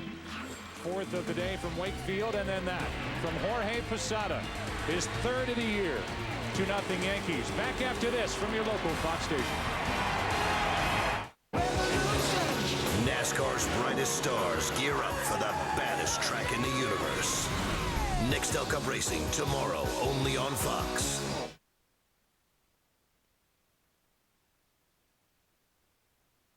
At Bangor Chrysler Dodge, you're the one who drives the deal. And the one who paddles the kayak. Right now at Bangor Chrysler Dodge, purchase any in-stock 07, Dodge Ram, first by any measure because it lasts. Dodge Dakota, king in the mid-size pickup. Durango, comfort, convenience, and performance. Keep all the incentives, rebates, discounts, and get an Old Town kayak from Bangor Chrysler Dodge. Yeah, your Ram pickup, Dakota, or Durango come with an Old Town kayak. But only at Bangor Chrysler Dodge, Hogan Road, Bangor. Your special events sparkle with a touch of elegance from Blue Hill Limousine. We provide the area's finest limousine and town car service at the most affordable rates. Although we specialize in weddings, graduations, and proms, a professionally chauffeured limousine turns any event into a special memory that will last a lifetime. Call Imperial Homes for the modular deal of a lifetime. The incredible Hearthside by Marlette, built for Maine winners. Nothing else even comes close to Hearthside's price or quality. There is no better buy. Call for details. Imperial Homes, Route 9, Eddington. EBS Building Supplies is your partner in home improvement. No project is too small or too big. Do it yourself. Create the home of your dreams, or just fix that project you've been meaning to get to. EBS has what you need at prices you can afford. EBS is helpful service with a smile and a location near you. After all, it's your life. Live it. EBS Building Supplies can do. Just ask. Jim Small Engines on Snow's Corner Road in Orrington has what you need when it comes to tackling yard work. Whether you're looking for expert service and repair from guys with more years of experience than they may care to admit, or if you're in the market for a new mower, snow blower, string trimmer, generator, or pressure washer, Jim Small Engines on Snow's Corner Road in Orrington is the right place to go. Call Jim Small Engines at 825-3527 or visit them on the web at jimsmallengines.com. Now has a 2-0 lead. He has pitched extremely well. He's allowed only 1 hit. The only issue he's had, the walks. He has walked 3. He struck out 5, which ties his season high. And Mirabelli, who walked his first time up, takes a strike. 2-run home run by Posada. Yankees trying to snap a 7-game losing streak. 2. Had a chance to visit with Joe Torre just a moment ago.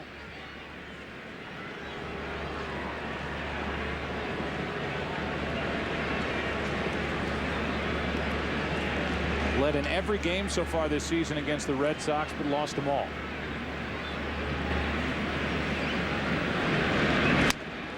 One away, strikeout number 6 for Igawa, and that was the focus of my first question to Joe Torre.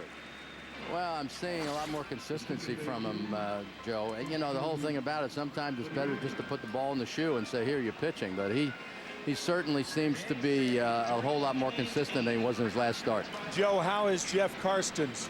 Well, we haven't got the results from the X-ray. I think they're going to do a bone scan, too. He got hit, I guess, had to have some bone in it and just off the side of the knee or below the knee. It scared the heck out of everybody. Hopefully he's going to be all right. A light moment earlier, light because he didn't get hurt. We talked about watching that bat chase Alex Rodriguez over at third base. What was going through your mind during that? Well, we know he handles the bat real well, but I don't think from that perspective.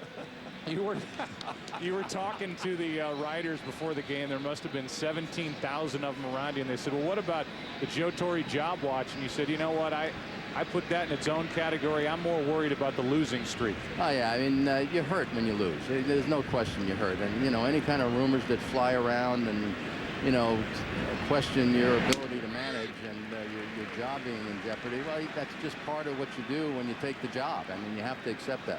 Thanks for your time this time and every week. Okay, guys. All right. Joe Torre, the manager of the Yankees. He has seen Igawa strike out Mirabelli and now fall behind on the count to Dustin Pedroia, who struck out his first time. Just trying to launch one into center field for out number 2. This is a big week for Joe Torre. Not only are the Yankees suffering through a terrible stretch with their pitching and a 7-game losing streak, but his big brother, who basically like a father to him, Frank, slick fielding Frank Torre, will undergo a kidney transplant this week. Kidney is being donated by Frank's daughter. So there's a lot on the mind of Joe Torre, and you know, they keep saying the Joe Torre job watch. He is more or less a victim of the circumstances with this rotation, not giving him outs and innings. Well, that's one thing that's not on his mind. Job security. You can't manage the New York Yankees and be worried about job security at any time. That has been proven ever since George Steinbrenner took over in the early 1970s. 1973, buying the Yankees, pretty good investment for less than $10 million. Now Forbes, most recently, has priced the Yankees at over $1 billion, $1.2 billion. Wow.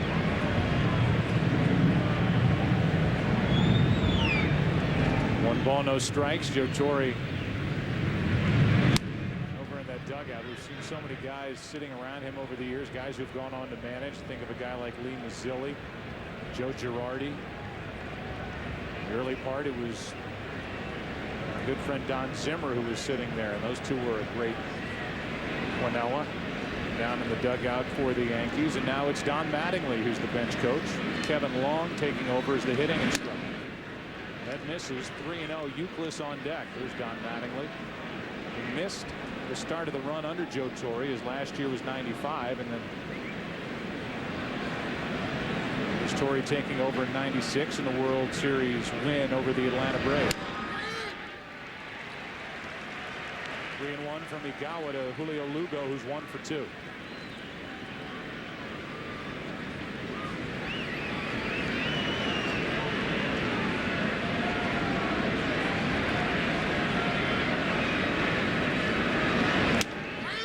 Full count.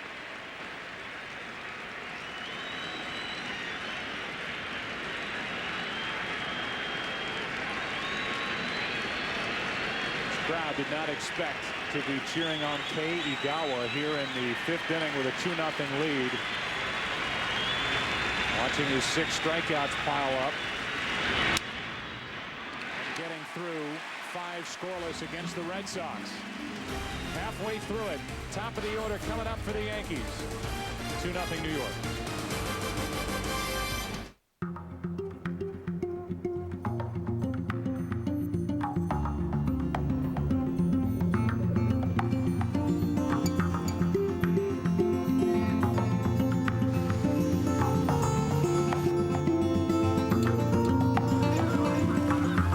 Bring all the beautiful, durable colors of nature home. Valspar, the beauty goes on. Imagine a rock-solid retirement. This could be your rock-solid morning commute.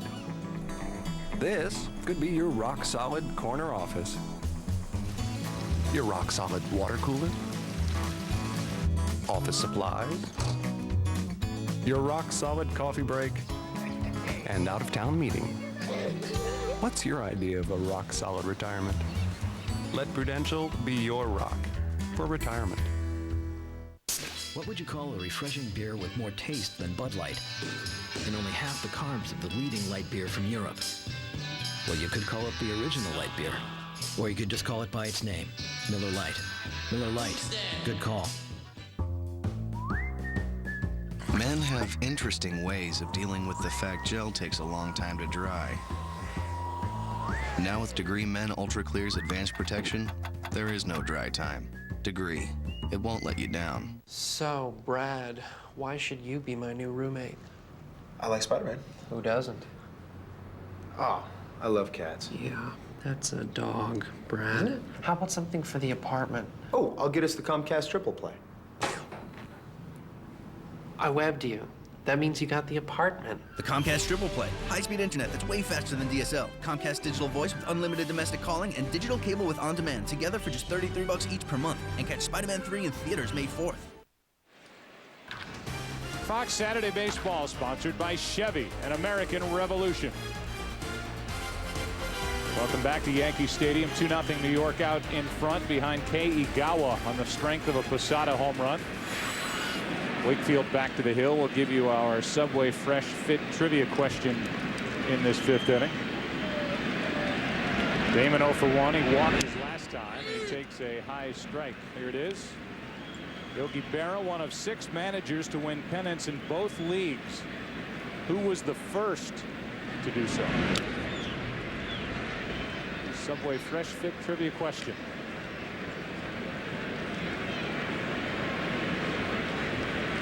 One ball, one strike on Damon.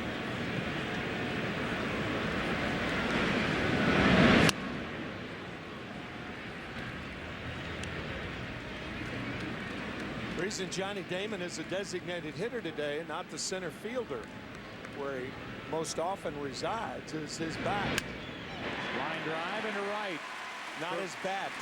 First hit of the day for Johnny Damon. During the week, a lot of news was made by Rodriguez being quoted. The quote was, "I want to stay in New York no matter what." Kenny Rosenthal, what's your take on the status of A-Rod, who can opt out of his deal at the end of the season?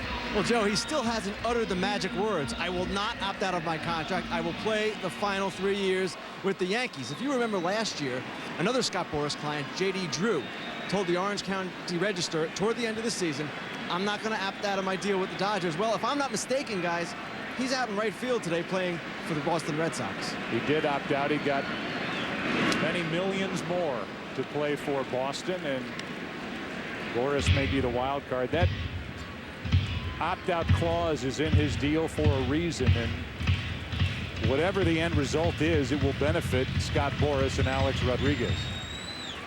They're not going to ignore it. Whether it's to turn it into a bigger deal with the Yankees or to move on, time will tell.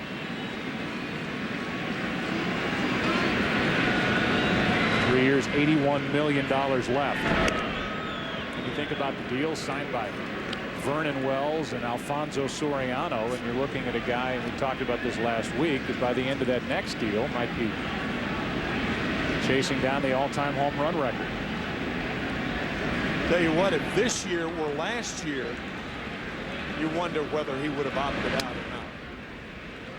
the way he was treated here at Yankee Stadium. It's almost as though that's supposed to be all forgotten. And here the guy's off to one of the great starts in baseball history, and the boos have vanished. But if he had that opt-out clause last year, and all the boos were coming toward him in torrents, if that would have been the case, I would be playing somewhere else this year. And we talked about it last week, I believe, that once I saw Piniella go to the Cubs, I thought, well, if there's something to be done there, and this was before Soriano, you could see the Yankees and Cubs working something out or whatever. But Brian Cashman, from the second that series was over against the Tigers, was adamant in saying he's not going anywhere. That's back behind the plate. Arabelli, a long run, and it's just off the top of the screen.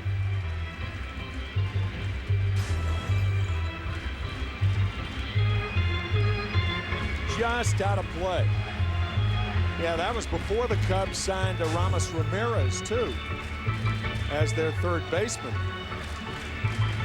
I think everybody was thinking the same thing. Brian Cashman with Lon Trost.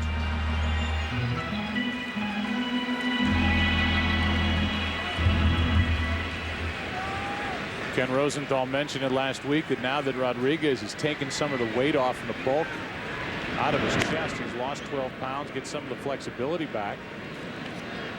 The position of shortstop might be back in play for Rodriguez, and I don't know if people realize how great the shortstop Alex Rodriguez was before making the switch here with the Yankees to go to third and leave Jeter at short. Runner goes, and Jeter fouls it back. Is that realistic, Ken? You think he could end up somewhere else if that is the case and end up back at short? I think it's entirely possible that that can happen, Joe. And you look at his physique, granted, he is going to be 32 now, and it's an older guy than he was in his prime at shortstop. But most people in baseball believe that he could still play the position. Not maybe at the above average level where he was before, but certainly solid average. And the other thing about that is he prepares so well, he could be like Cal Ripken was in his 30s, just playing the angles. Two-time Gold Glove Award winner at short, Alex Rodriguez. And an MVP on a last place team with Texas. Runner goes, 3-2 pitch, ground ball to Lowell, kicks it, has no play, 2 errors today. 8 on the year, and both errors have come with Jeter hitting the ball to him. Yeah, you can understand the first one. We talked about it, a very difficult play. This is as routine as it gets for Mike Lowell. It's a flat-out major league error right there.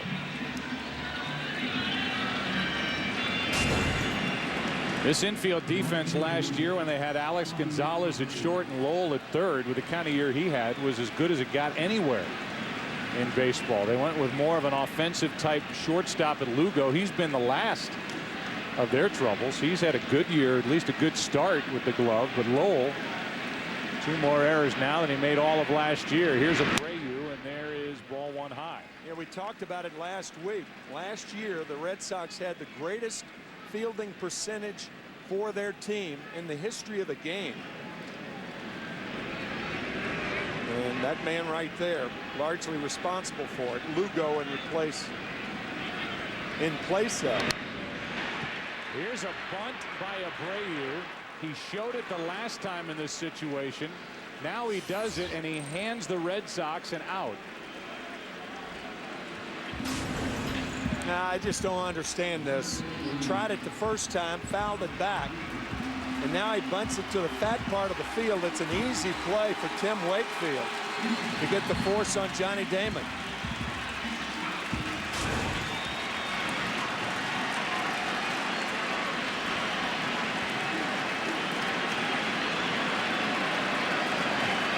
We'd like to welcome those of you watching the Cardinals and Cubs here at Yankee Stadium. New York leading 2-0. Alex Rodriguez at the plate.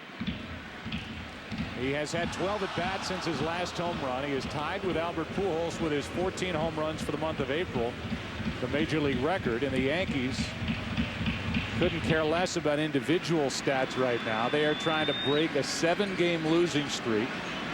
4 of the 7 at the hands of the Red Sox as they reside in last place in the AL East. It's 0-2 on Rodriguez. It was 2 on with nobody out. Abreu bunted back to the pitcher.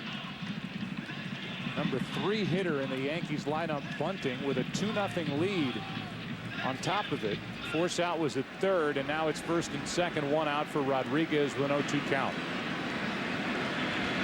478 career home runs for Rodriguez, and he strikes out 2 away. Third strikeout for Tim Wakefield today.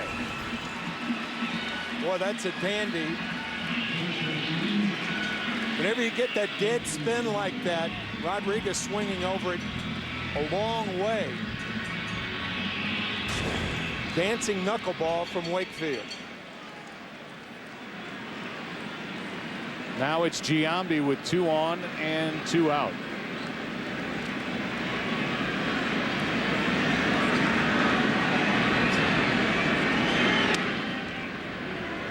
Ball 1 outside.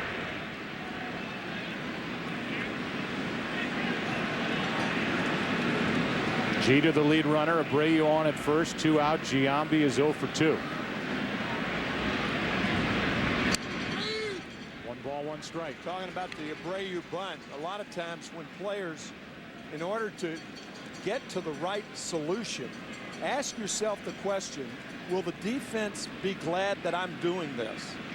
And I think almost all the Red Sox would say, yes, we want Abreu to bunt. If that's the answer you get, it's not right to bunt. One of only 5 guys in the big leagues with 40 home runs and over 60 stolen bases since the start of '05.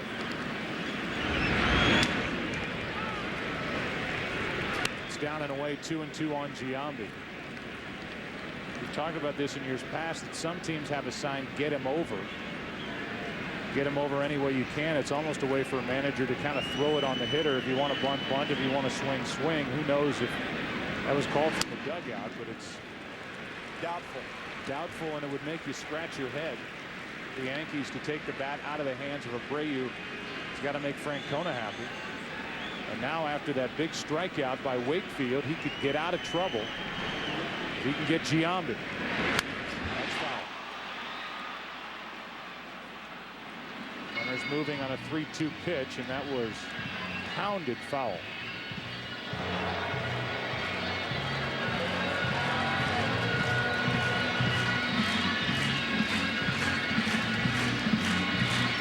Wakefield has struck out 3. He's walked 4. He's allowed 4 Yankee hits. Still full.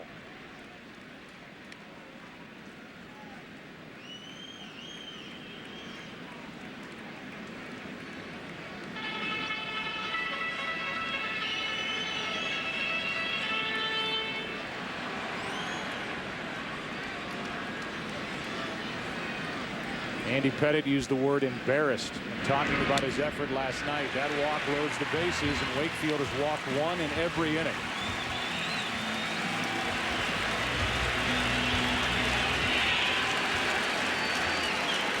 Now it's Matsui.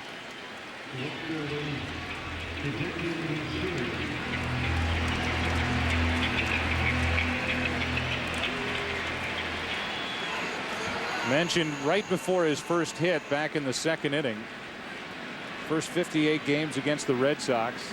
8 homers, 48 RBIs, and a .388 average. And in his last 22 coming in, hitting only .164. With 1 home run and 4 RBIs against Boston. Coming back this past Monday.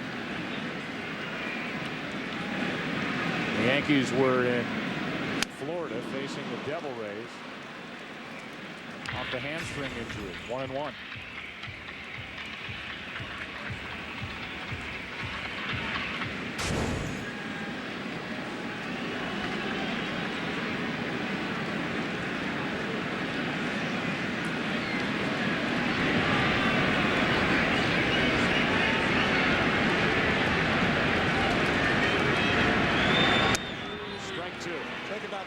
this country and hitting a ball you've never seen before. As to my knowledge, there are no knuckleballers in Japan, nor has Hideki Matsui ever seen a knuckleball prior to facing Tim Wakefield.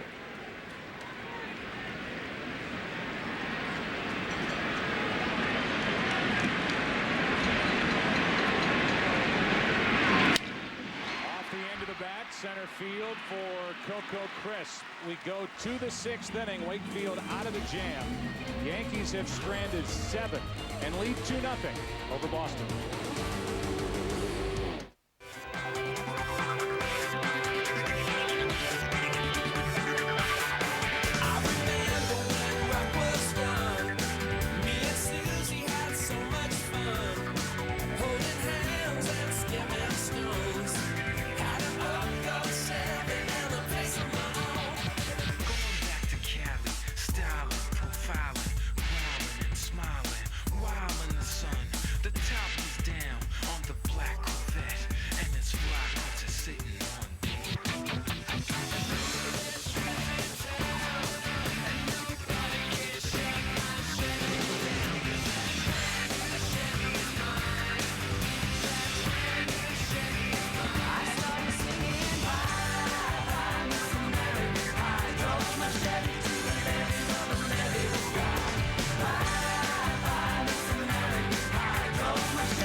Jared here with some hard-hitting Little Leaguers. Hi.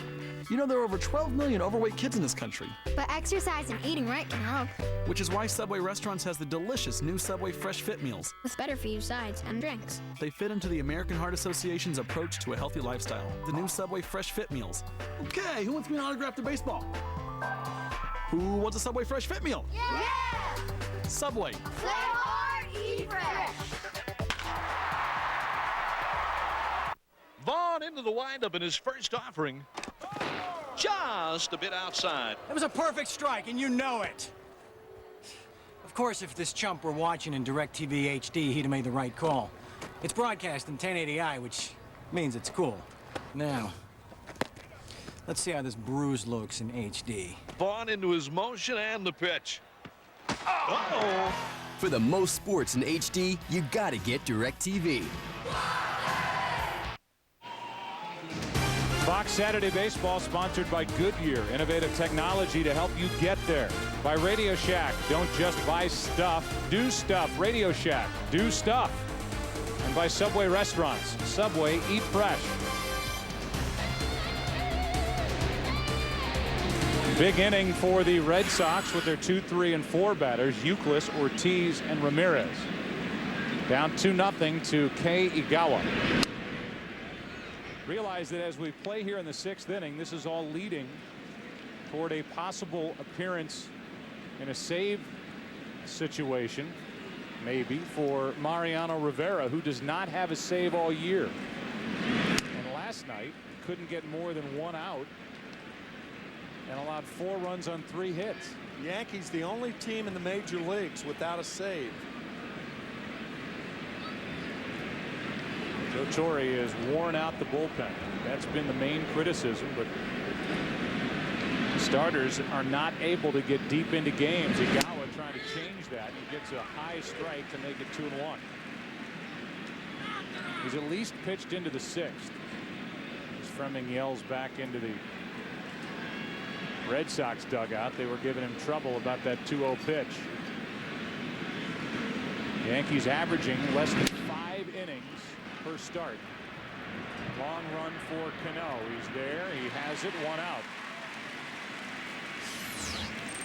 Once again, today's Subway Fresh Fit trivia question. Yogi Berra, one of 6 managers to win pennants in both leagues. Who was the first to do so? Joe McCarthy. The Cubs in 1929 and the Yankees 8 times. The first to accomplish that feat. Now with 1 out, here's David Ortiz.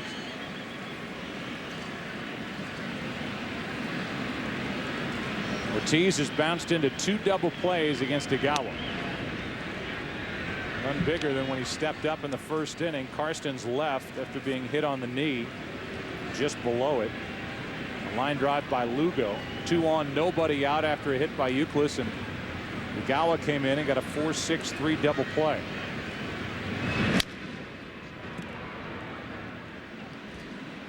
They were almost identical in the first inning.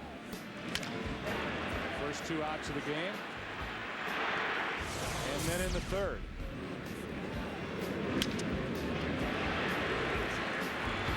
To erase hitless. And Ortiz is hitless on the day. Came in hitting .321 against right-handed pitching, and all 6 of his home runs against the right-hander and against the lefty. Posada, Giambi, and over. Rather 2 out as Giambi made the play along the photographer's well. 2 out, and they were communicating to see who'd come down with it. That was Posada. I think it was. Well, certainly it's Jason Giambi's ball. Much easier play than to call on Posada.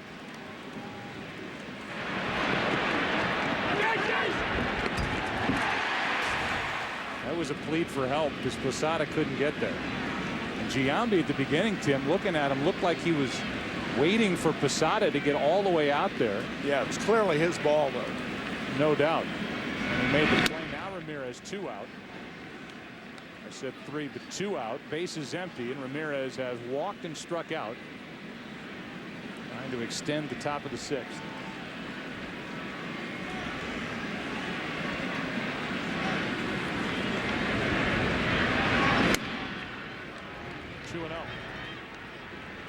That was a very, very big out of David Ortiz, because you do not want to tempt Manny Ramirez again if you're a Yankee pitcher representing the tying run.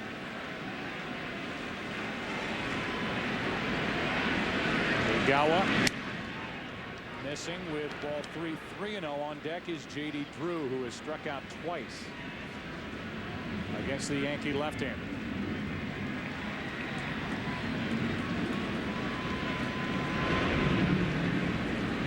Good game at Yankee Stadium.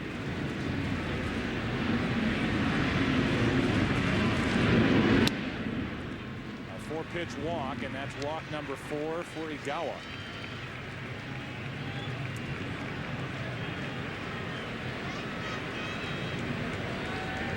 '87 pitches. The Yankee bullpen, just to illustrate the action they've had, the most any pitcher has appeared in a game is 14 times to this point in the season. That leads the league, that total. Whether it's the American League or the National League. Big out as Drew grounds out. The Yankees have 3 pitchers in their bullpen who have all appeared in 14 games. Posada gave the Yankees a lead back in the 4th. He'll lead it off in the 6th. 2-0 New York. Come on, Penelope, wait! We'll talk about it when I get back. I feel something wrong, and I know that you can see. I feel something wrong, and she won't. And I know that you can see. With our help at Radio Shack, you don't just buy stuff, you do stuff. You know how it goes. There's your love life. Then there's your life. That's why for guys like me with ED, there's Cialis. Cialis is the only erectile dysfunction tablet clinically proven to both go to work fast, and as little as 30 minutes for some men, and work up to 36 hours. With Cialis, I can have the option of being ready fast, or have up to 36 hours to relax, knowing I can be ready when the moment is finally right. Tell your doctor about your medical conditions and all medications, and ask if you're healthy enough for sexual activity. Don't take Cialis if you take nitrates for chest pain, as this may cause an unsafe drop in blood pressure. Don't drink alcohol alcohol in excess with Cialis. Side effects may include headache, upset stomach, delayed backache, or muscle ache. To avoid long-term injury, seek immediate medical help if you experience priapism, an erection lasting more than 4 hours. If you have any sudden decrease in vision, stop taking Cialis and call your doctor right away. Why ask your doctor about Cialis? Because life can be full of interruptions. When the moment is right, you can be ready with Cialis. Taco Bell's new 7-layer Crunch Wrap. Hearty beans and warm nacho cheese sauce layered with cool sour cream and guacamole. Wrapped up and good to go. To get the great taste of 7-layer dip, think outside the bun. We got fried eggs, fried cheese, fried beans, fried potatoes, fried bacon, fried butter. Find your healthy place. Sobe Life Water, rich in antioxidants. Fox Monday. The year's biggest surprises are right around the corner. If the Russians find out about this, there's a spy. There's only 4 episodes left. What have you done to her? An all-new 24 after a special house. Viewer discretion advised. Fox Monday. Only one swing has really mattered today, and it came from Posada 2 innings ago in the 4th. A 2-run shot. 2-0 New York. Bottom of the 6th inning, Posada, Cano, and Cabrera. 7, 8, and 9 hitters against Wakefield. Here's Wakefield again. Not getting any run support. Next week on Fox Saturday Baseball, Tim and I will be here at Yankee Stadium for Seattle and the Yankees. White Sox, Angels, Phillies, Giants. Check your local listings for the game and time in your area. On the air at 3:30 Eastern with our pregame show. Posada didn't like the call, and now he's in the hole.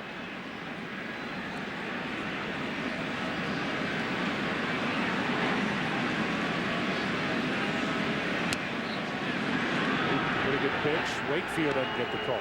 2-2.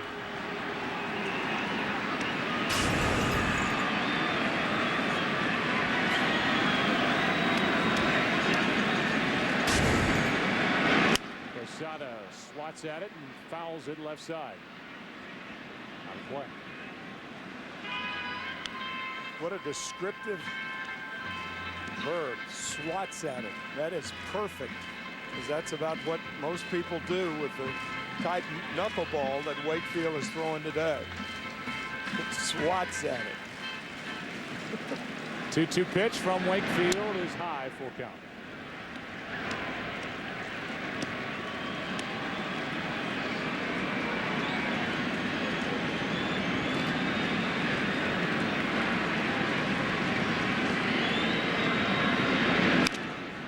Just got a piece of the ball, and the ball got a piece of Mirabelli. Red Sox in the 7th. They'll have Lowell, Crisp, and Mirabelli.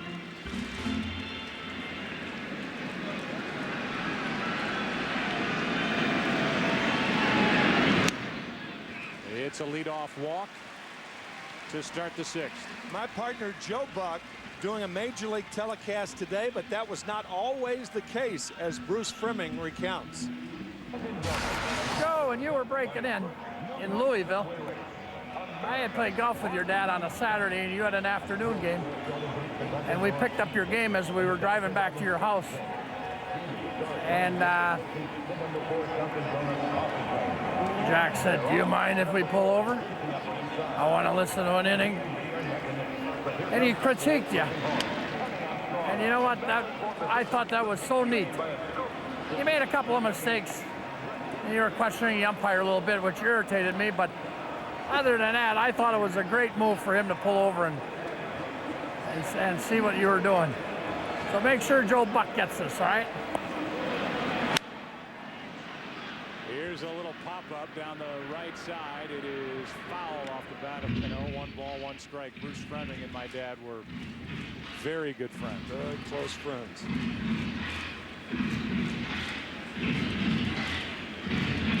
Story about my dad at San Francisco Candlestick Park, where the Giants used to play kids way back when. Cano fouls it. My dad was in one car pulling into Candlestick Park There was an attendant there, a kid, who was letting them into the area where the players and broadcasters and media people park. And then behind him, he knew that Fleming was in a car with the other umpires. And my dad paid the kid to say to Bruce Fleming when he pulled up to get in there to park, "Sir, you can't be an umpire. You're too fat to be an umpire." Fleming got out of the car and chased the kid around and said, "Mr. Buck put me up to it. Don't stop chasing me." Bruce is one of the great characters of the game and a terrific umpire. 2 balls, 2 strikes, 1 on, nobody out. Cano reaching for it. Wakefield bobbles it and throws one of his rare fastballs over to first for the out. He was thinking 2. He gets 1. Down to second is Posada. Yeah, thinking too quickly about 2, and it's certainly understandable. Looking towards second before he had a hold of the ball. The pitch outside. Wakefield looking towards second. And then by the time he does grab a hold of the ball, too late to go to second and gets the sure out. Melky Cabrera now hit the ball hard his first time, lined out to right. Runner at second, 1 away.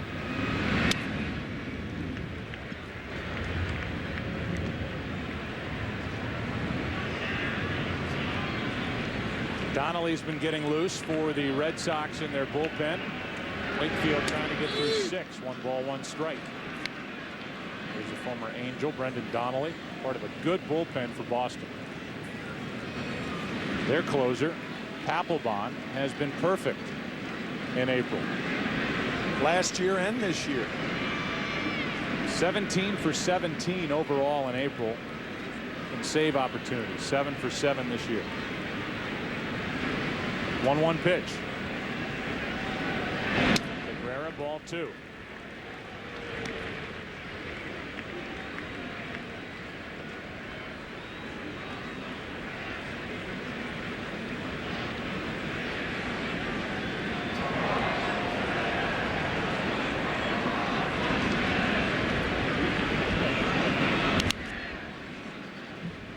Six o'clock in the East, so we give you a little look back. Yankee Stadium here in the Bronx.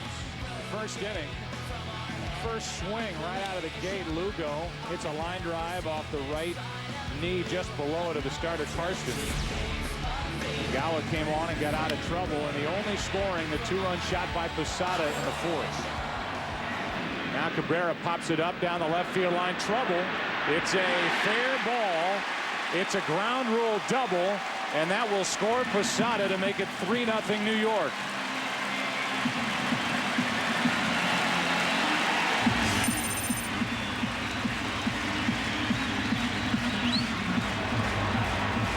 Wakefield bobbled his chance, and the ball hit by Cano couldn't get the lead runner.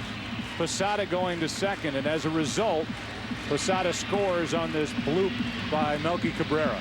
There are some balls that are hit where nobody plays, and this is one of them. About 3 inches fair. And the English just takes the ball into the stands, and the Yankees tack on another one. Including today, the Red Sox have scored 15 runs in Wakefield's last 10 starts. He leaves down 3-0, runner at second, 1 out. Here's the play that set it up. Wakefield had a chance to get the lead runner, did not. Posada was there at second, scored on the bloop double. Wakefield is out. The Yankees lead by 3. What's your favorite brand, America? We love baseball, hot dogs, apple pie, and Chevrolet. Stolen bases, goat cheese, pizza, bottled water, and Chevrolet. Stolen bases, goat cheese, pizza, bottled water, and Chevrolet? Free agents, rally monkeys, fancy leagues, and Chevrolet. Whoa, wait, what's a rally monkey? They go together in the good old USA. Face painters, satellite radio, endorsement deals, and Chevrolet. Chevy, an American revolution. If you're a man over 50, it's time to take the Avidart quiz. Are you always going? Do you have trouble going? Are you going at night? Maybe you think you have a going problem. But what if it's a growing problem? What if it's not your bladder, but instead you have an enlarging prostate? 50% of men over 50 do. And you may be able to do something about that going and growing with Avodart. Most medicines only treat symptoms. Avodart, with time, actually shrinks the prostate and improves urinary symptoms. Only your doctor can tell if your symptoms are from an enlarged prostate and not a more serious condition, such as prostate cancer. So have regular prostate exams. Avodart is for men only. Women should not take or handle Avodart due to the risk of a specific birth defect. Tell your doctor if you have liver disease. Rarely, sexual side effects, tenderness, or swelling of the breast can occur. Have you called your doctor? Avodart, for your growing problem. So, Brad, why should you be my new roommate? I like Spider-Man. Who doesn't? Oh, I love cats. Yeah, that's a dog, Brad. Isn't it? How about something for the apartment? Oh, I'll get us the Comcast triple play. I webbed you. That means you got the apartment. The Comcast Triple Play. High-speed internet that's way faster than DSL. Comcast digital voice with unlimited domestic calling and digital cable with on-demand together for just $33 each per month. And catch Spider-Man 3 in theaters May 4th. Mike! Who's counting on your brakes today? Come to Midas and get brake. Johnny Damon takes a pitch inside, and Donnelly comes out of the bullpen. He's been good for Boston in his first season with the Red Sox. 118 pitches for Wakefield. Leaves down 3. Runner at second, 1 out. Donnelly dealing with Damon, top of the order. Damon pops it up. Lugo out to get it. 2 out.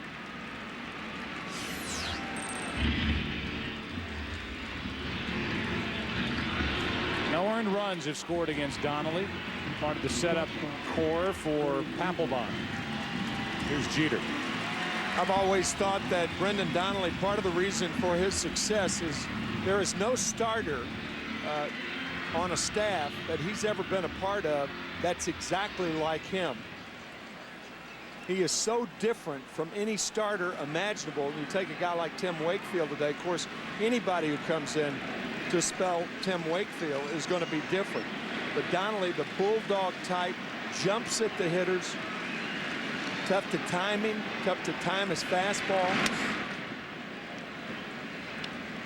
Ball 1 to Jeter, who is 1 for 3. He's been on base 3 times, 2 errors by Lowell.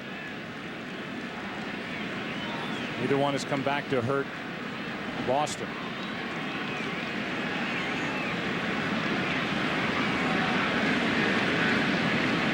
Jeter with 7 RBIs so far this season. Rare at second, 2 out, 1 and 1, and a foul tip caught Mirabelli. He's right there with that high leg kick.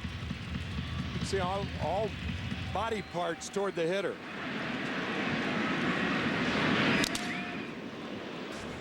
Mirabelli and Bruce Freeman.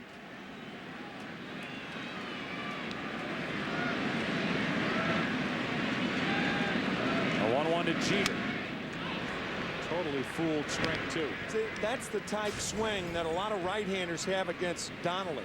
They think they have to rush it after the foul ball. It's almost a check swing that Derek Jeter had. You think you have to rush the bat through the strike zone. It's very, very difficult to wait for his fastball.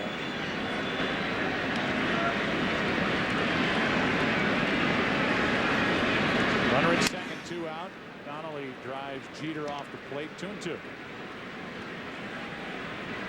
Outfield playing Jeter to hit it the other way. Left center field is wide open.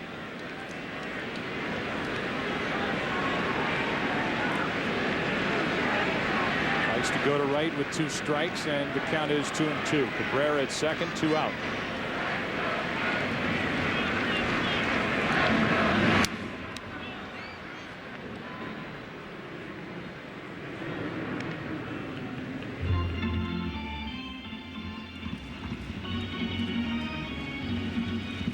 Parents of Derek Jeter.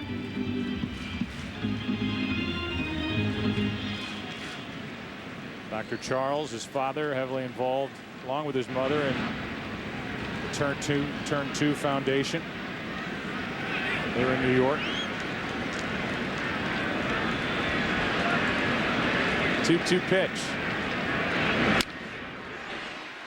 Bell gets that high hop, had trouble getting it out of his glove, and Jeter is safe.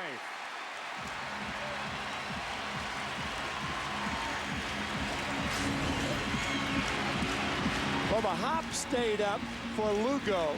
It's going to be an infield hit for Jeter. Beg your pardon, that hop was a little lower than I thought. No, it stayed up. But you're right, Lugo couldn't get it out of his glove cleanly. And Derek Jeter just beats it at first. But that was the difference. Had he come up cleanly, he's out. There.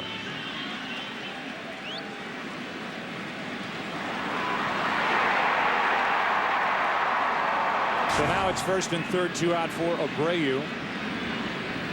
Trying to bunt the runners up his last time. He's 0 for 2 today. 2 of his last 28. Takes the ball.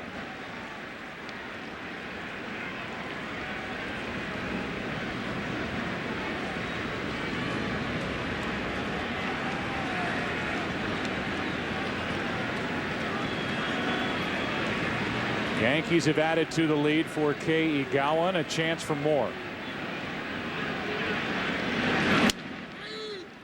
1-1. That's the toughest area for a right-handed pitcher to get a call strike on a left-handed hitter. The ball up and away. It was a strike, but it's difficult to get a call strike in that area. Right-hander hits a left-hander. Mirabelli's back to a typical size catcher's mitt. Changed gloves after Wakefield left, and now Veritek is back in play. Could make an appearance as we go through the rest of this game. Mirabelli got the start with Wakefield on the mound. 2-1 pitch to Abreu. First and third, 2 out. 3-1 with Alex Rodriguez next.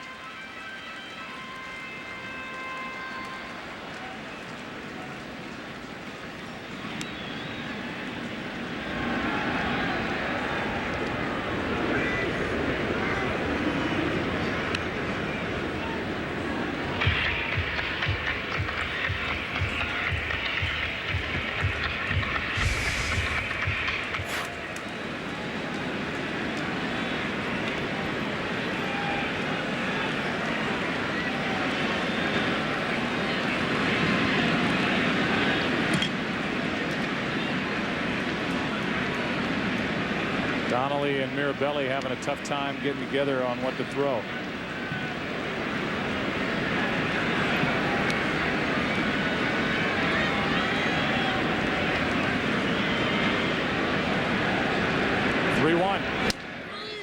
Full count, runner at first. Jeter will go with the next pitch. It's another pitch up and away, called a strike. Yep. 2 in this at bat. About in the same spot.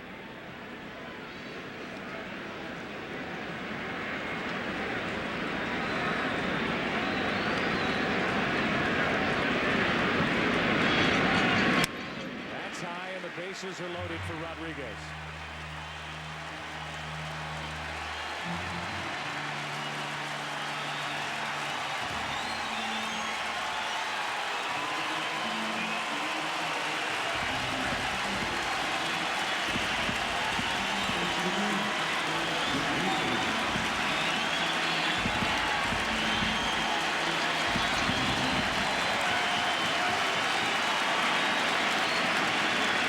Even though Rodriguez is only 1 for 6 in his career against Donnelly, he's happy Wakefield is out of the game. Bases loaded, 2 out.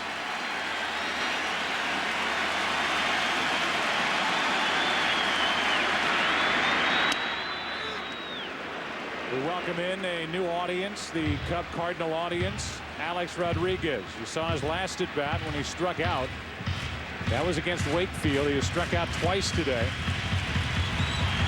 Yankees up 3-0, have the bases loaded with 2 out and an 0-1 count. Donnelly on the mound.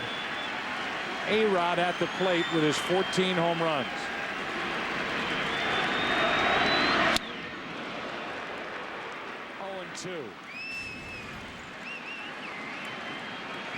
Good fastball from Donnelly.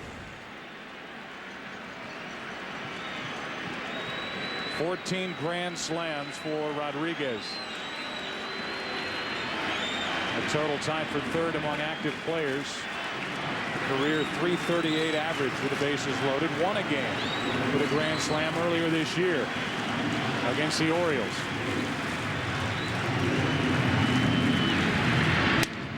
High and tight, ball one.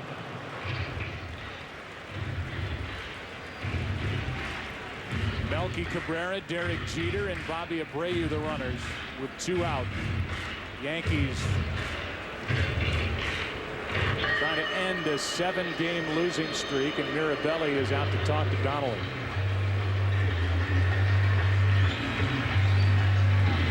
While they talk, I'll tell you that you can celebrate Mother's Day by going to bat against breast cancer. Join Major League Baseball and Susan G. Komen for the cure by purchasing your pink bat today at participating clubhouse and team stores and at MLB.com.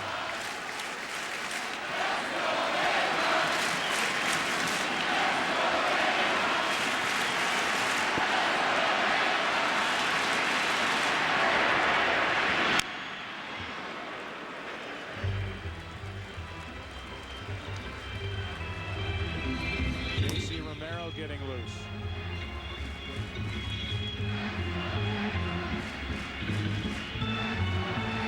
What a difference a year makes with these fans here at Yankee Stadium for Rodriguez. Yeah, that chant was not heard last year at Yankee Stadium.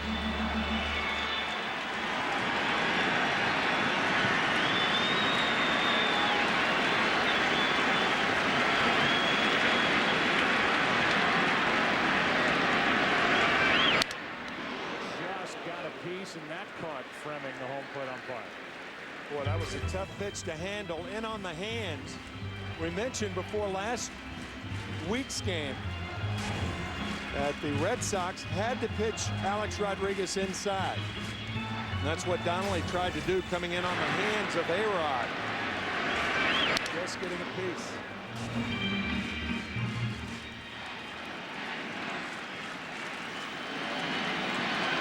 1 ball, 2 strikes. Bases loaded, 2 out. 3-0 New York in the 6th.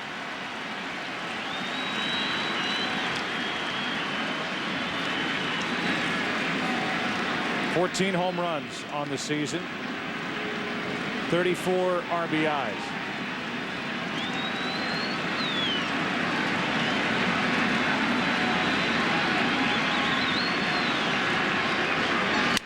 Broken bat, pop up.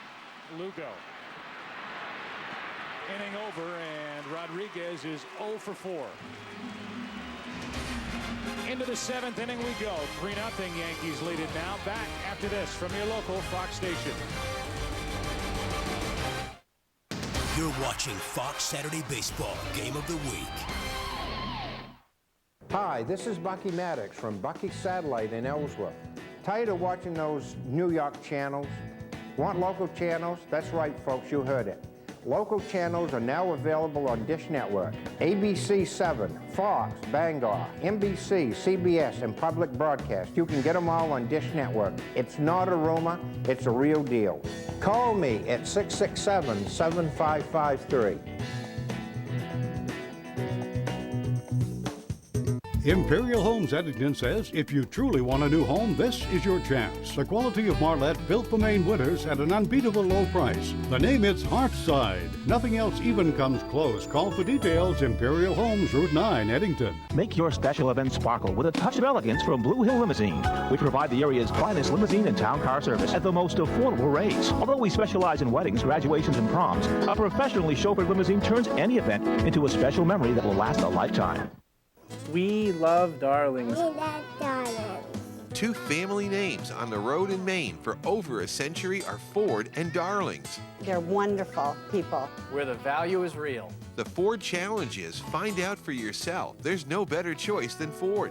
They will work with you. It's like having family in the business. The countdown is on till the end of the month. Darlings has the lowest price. And we welcome all credit scores at Darlings Ford.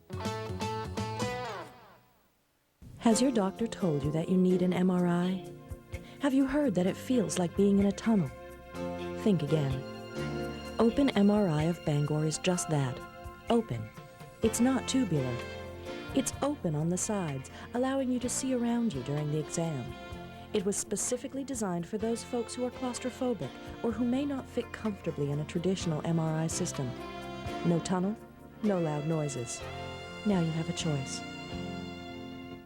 You're watching WFVX Fox Bangor.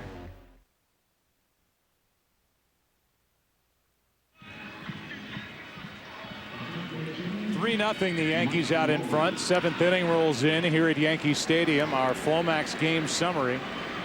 Karstens left the game after the second batter, being hit by a line drive off the bat of Julio Lugo. Igawa has been terrific ever since. Posada, a 2-run home run in the 4th inning. Then Posada scored on a ground rule double by Melky Cabrera, and there are the numbers for Igawa. 1 hit in 6 innings. He struck out 6. He has walked 4. And with Bruni getting loose for the Yankees out in their bullpen, Lowell leads it off.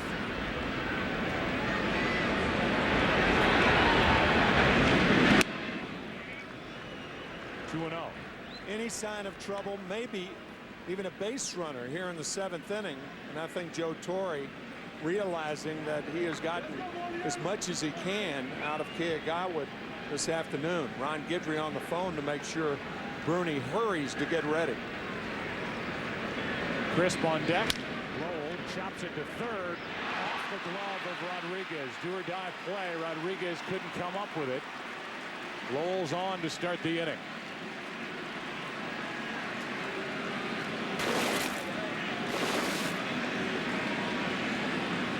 Another in-between hop.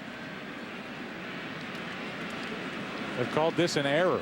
And that is the second tough error call. The first one on Mike Lowell on the ball hit by Derek Jeter his first time up, and now an error on Alex Rodriguez.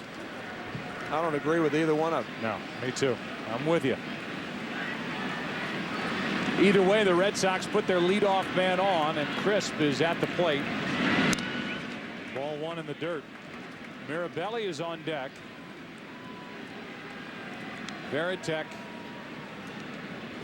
now could enter if Terry Francona wishes to go that way. Mirabelli, however, has hit well at this stadium and started the day hitting .400 with 2 homers, 4 RBIs in his limited work. Crisp so far today 0 for 2. That is a fair ball. The ball boy down the left field line almost touched it. Third base umpire Brian Runge says he didn't. It's a fair ball, a base hit, 2 on with nobody out.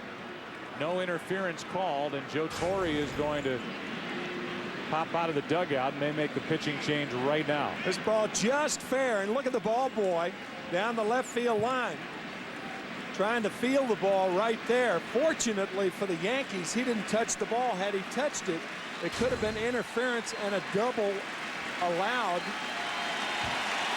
Great job by Igawa.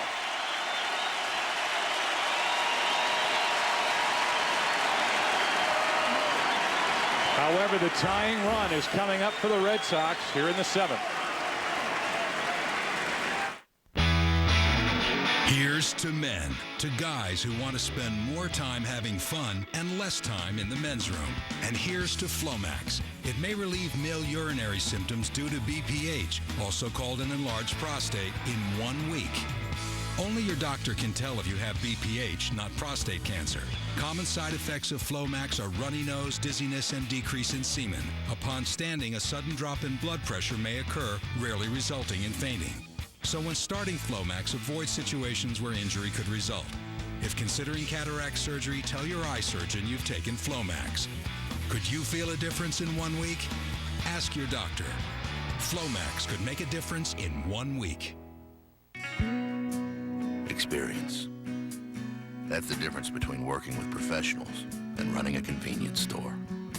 Because getting it right the first time can save people time and money. Wearing the Napa colors means you're part of the family that created the auto parts business and still does it best. Last year we sold over 750 million parts and accessories. In all those years of combined experience, those are free.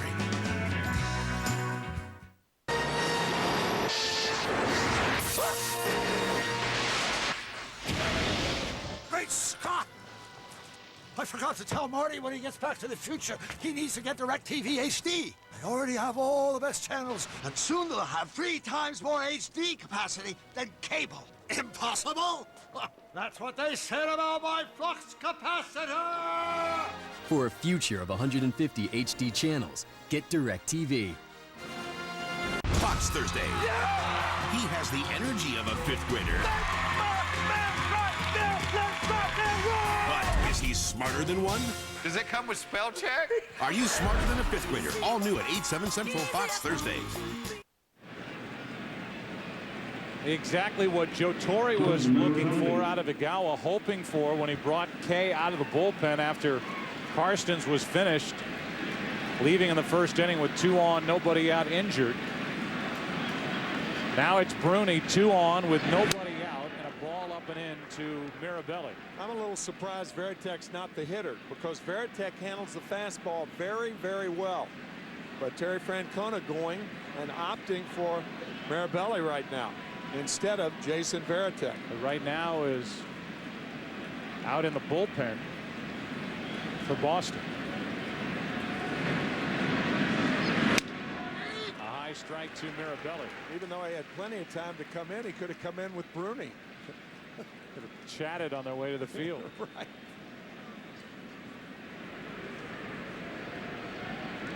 Mentioned that Mirabelli has been good in his career at Yankee Stadium.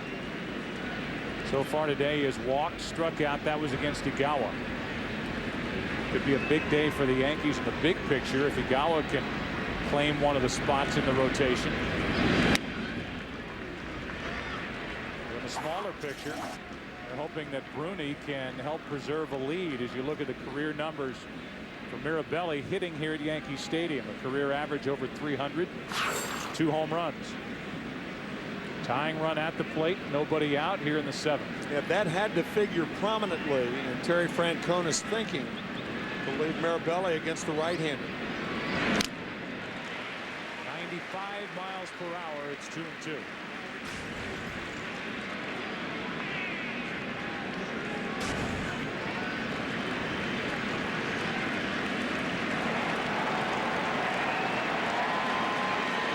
Mirabelli now and the rookie Pedroia on deck. The 8 and 9 hitters.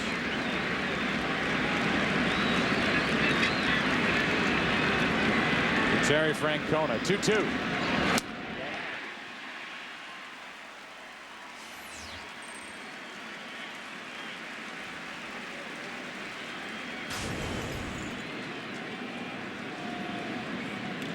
Blistering fastball by Mirabelli. Now Eric Hinsky will come off the bench and bat for Pedroia. 10 out of 55 at the start of the season is Pedroia. He'd been a .375 hitter from the 7th inning on, but he has lifted for Hinsky. Our Pepsi Clutch performance of the game. Pepsi is the official soft drink of Major League Baseball. To this point, for sure, Kei Igawa out of the bullpen had lost his spot in the rotation. Igawa took over and went 6+ innings. So far, no runs, responsible for the 2 on, 2 hits, 4 walks, and 6 strikeouts. Be sure to watch for the Pepsi Clutch performer of the game each week on Fox's Saturday Game of the Week. 2 on, 1 out for Hinsky, former Toronto Blue Jay.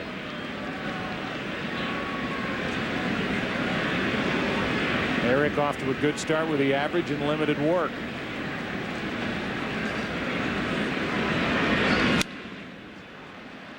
Late on that cut at a 95-mile-an-hour pitch. This bullpen for New York, no bullpen has had anybody appear across baseball in more than 14 games. Joe Torre is called on Proctor for 14, Luis Vizcaíno for 14, Mike Myers for 14, and Bruni is in his 13th game, while the Yankees play their 22nd overall.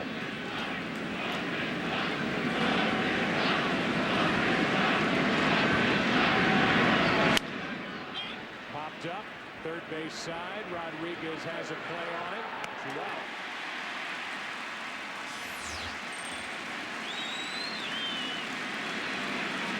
There are some departments that are so easy to understand, and that's one of them, what you just mentioned. Hinske once again not getting around on the fastball from Bruning. I mean, with your starters failing as much as the Yankees have failed this year, it would stand to reason that the bullpen is going to see much more duty, and that has been the case. Like it or not, if you're a Yankee fan, that's been the case for the first month of the season. Goodry's been on that phone a lot. Now with 2 on and 2 out. Kerrigan's on the other end. Joe Kerrigan, a former pitching coach and short-time manager with Boston. Coach out of the bullpen for Joe Torre. 2 on, 2 out for Lugo, who had a big night here last night. At his first homer as the Red Sox shortstop last night. Drove in 3. He's 1 for 3 today. It's one of those show-me sliders, but throwing as hard as Bruni is right now, you have a game situation. I don't think Bruni wastes any more sliders to Lugo. There's heat. There's a ground ball. Jeter flips. The inning is over, and what a job by Bruni. 2 on, nobody out. Bails the Yankees out of trouble. Time to stretch. Yankee Stadium. Igawa happy and ready to welcome Bruni back to the dugout. Yankees trying to snap their losing skid up 3-0. Here's to men, to guys who want to spend more time having fun and less time in the men's room. And here's to Flomax. It may relieve male urinary symptoms due to BPH, also called an enlarged prostate, in 1 week. Only your doctor can tell if you have BPH, not prostate cancer. Common side effects of Flomax are runny nose, dizziness, and decrease in semen. Upon standing, a sudden drop in blood pressure may occur, rarely resulting in fainting. So when starting Flomax, avoid situations where injury could result. If considering cataract surgery, tell your eye surgeon you've taken Flomax. Could you feel a difference in 1 week? Ask your doctor. Flomax could make a difference in 1 week.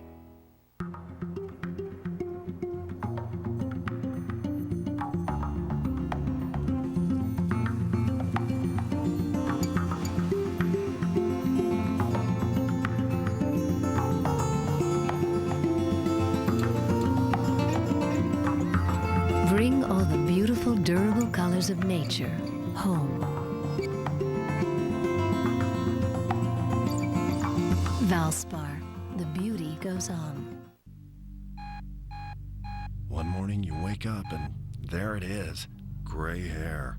And you wonder, will people see me for who I really am? How do you break out of that? Just for Men stops gray from hiding who you are. Easy, with 5-minute Target Gray technology. Today's a whole new ball game. And then you wonder, why did I ever put up with gray hair? Let the real you come through. Stay in the game with Just for Men. How are you? Fantastic. I need directions. I'm going to Scotchwood Lane in New Jersey. Okay, at this time I will set up your route. I'm very excited by this new turn-by-turn feature. It's like having somebody who knows exactly where they live sitting next to me. I love it. Can I tell you something? I know how to get there. I just want to use the service. Oh, your turn-by-turn navigation will begin once the call is disconnected. OnStar, available on over 50 models from GM. The brightest stars in the galaxy are headed for the baddest track in the universe. Four-time winner Jeff Gordon battles Dale Earnhardt Jr. and the world's top drivers at NASCAR's legendary Super Speedway. Live from Talladega. Nextel Cup Racing, tomorrow, only on Fox.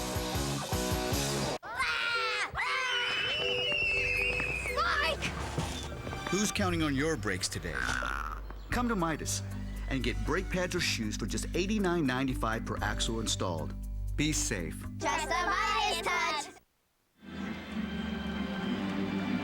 We remind you that Fox Saturday Baseball next week, good matchups. The Mariners are here to take on the Yankees in high definition. The Phillies and the Giants, or the White Sox and Angels. Coverage begins. Pregame show 3:30 Eastern right here on Fox. This date in baseball history, April 28th.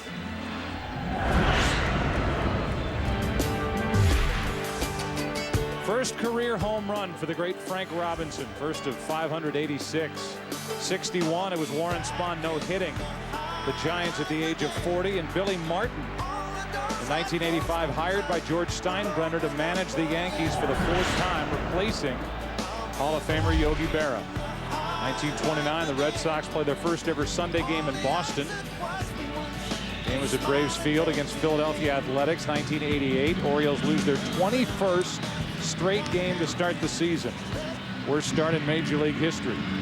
In 1989, Yankees' Ricky Henderson set the Major League record with his 36th home run to lead off a game. Some huge news was released yesterday, and we'll get Ken involved, and Tim will talk about it. A former clubhouse attendant for the Mets, as you look at J.C. Romero, the lefty taking over, who worked for the Mets between 1985 and 1995. By the name of Kirk Radomski. They called him Murdoch in the clubhouse. Admitted to providing anabolic steroids, HGH, and amphetamines to dozens of current and former Major League Baseball players. Faces 25 years. He's guilty. That's already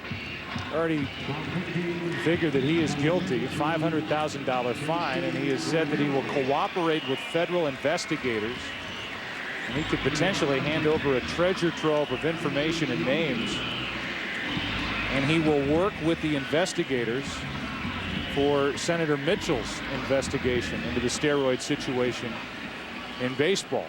Giambi's been intertwined with all that, with Balco a couple of off seasons ago, and this could be a guy that could break this situation wide open, because instead of relying on players to admit guilt, you're now talking to a middleman who could turn over information and give names and dates and specifics, which is really a major bit of information and evidence, and something that could really turn this whole steroid investigation in a new direction and really shed light on a lot of players that I'm sure are wondering what's coming around the corner. As we play here in the bottom of the 7th inning, and J.C. Romero is in the game, third pitcher of the day. Wakefield and Donnelly did a nice job. Now Romero. The count's 2-1. Ken, that is really news that should really send shockwaves throughout baseball with this Kirk Radomski. What more do you know about it? Well, Joe, no question, we'll never know the entire truth about the steroid era, but this latest revelation could help to start unravel the mystery a little bit more. And as you mentioned, he pled guilty to providing performance-enhancing drugs to dozens of former and current players. Now, if those names come out, obviously it could shake the game to its very foundation. 3 balls and a strike. Giambi will take a walk to start the 7th. Or confirm what people have thought for a long time. Yeah, I think that's it. Something we've talked about in the past, that as this circumstantial evidence continues to mount, and we'll have a pinch runner for Giambi. He is lifted for Minkiewicz, so they will add to their defense when the Yankees take the field with a lead in the top of the 8th inning. That as the circumstantial evidence continues to mount, while there are no names and there are no specifics and there are no dates that we're aware of that anybody's done anything, we all look at it a very different way now. And there's a breaking ball that doesn't break to Matsui. And from circumstantial evidence, Ken Rosenthal, we could get some concrete, hard evidence from a guy who's willing to talk. Right, Joe, and I'm not going to sit here and defend Barry Bonds, but Barry Bonds has taken the brunt of this entire era over the last couple of years, and especially now as he's chasing Hank Aaron's home run record. The reality is many other players use performance-enhancing drugs, many other hitters, many other pitchers. For all the latest Major League Baseball news, rumors, video, including Ken Rosenthal's official stance on Curt Schilling and Sockgate, log on to foxsports.com, on MSN, keyword MLB. Matsui at the plate. Minkiewicz pinch running at first. Nobody out. Matsui is 1 for 2. That's low from Romero. 2-1. Donnelly went 2/3 of an inning. Rivera starting to get loose for the Yankees. The pre-warm-up routine with that weighted ball, swinging his arm, getting loose. No saves. 2 blown saves so far for Joe Torre, and a very poor inning here last night against the Red Sox. Matsui grounds it foul.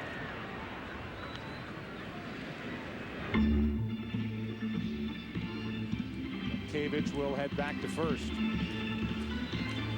Donnelly, by the way, in the 2/3 allowed no runs, 1 hit, 1 walk.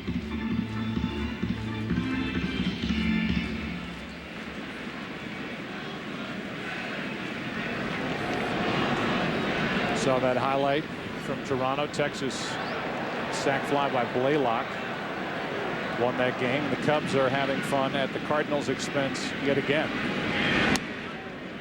Won last night after the Cardinals swept, or rather won a 3-game series, 2-1 last weekend at Wrigley. Full count now on Matsui.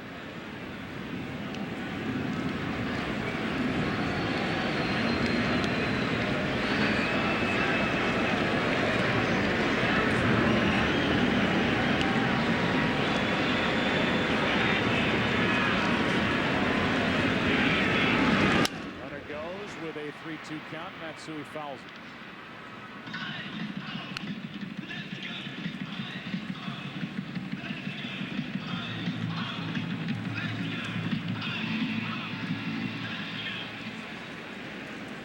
More action for the Yankees out in their bullpen.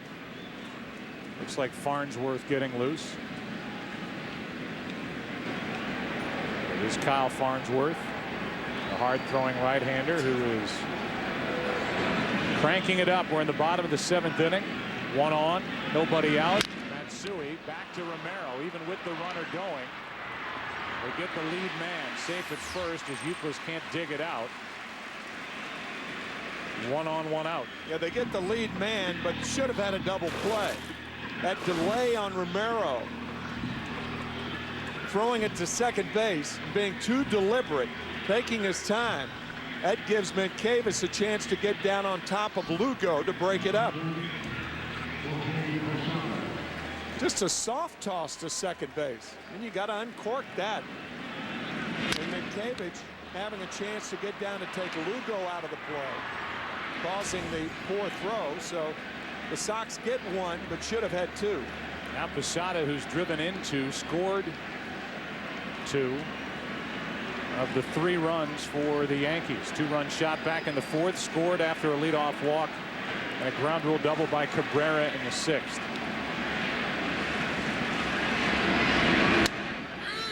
Strike 1 from Romero. The other left-hander in the Boston bullpen, Tim, is Hideki Okajima, who pitched again last night, and he has been automatic out of the pen for Terry Francona. Phenomenal. His first pitch that he threw in the American League this year to John Buck was hit for a home run. Since then, nada. Nothing. 10 2/3 in. A scoreless, no-hit ball. Phenomenal.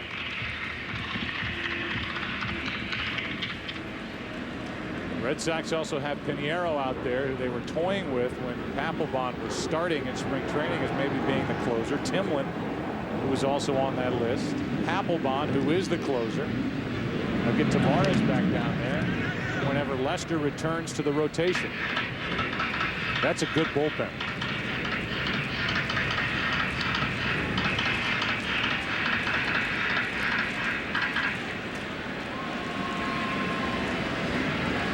One and 2 on Posada, with Cano next. I said no hit ball for Okajima. Scoreless ball. He has given up 3 other hits other than that home run by John Buck. Just inside. Romero thought he had strike 3. Instead, it's ball 2.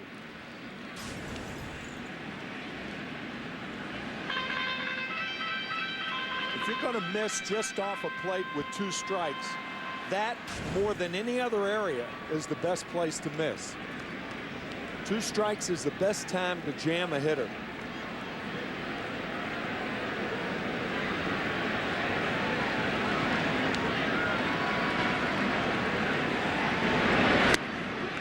Two out. Runner at first, and Cano coming up.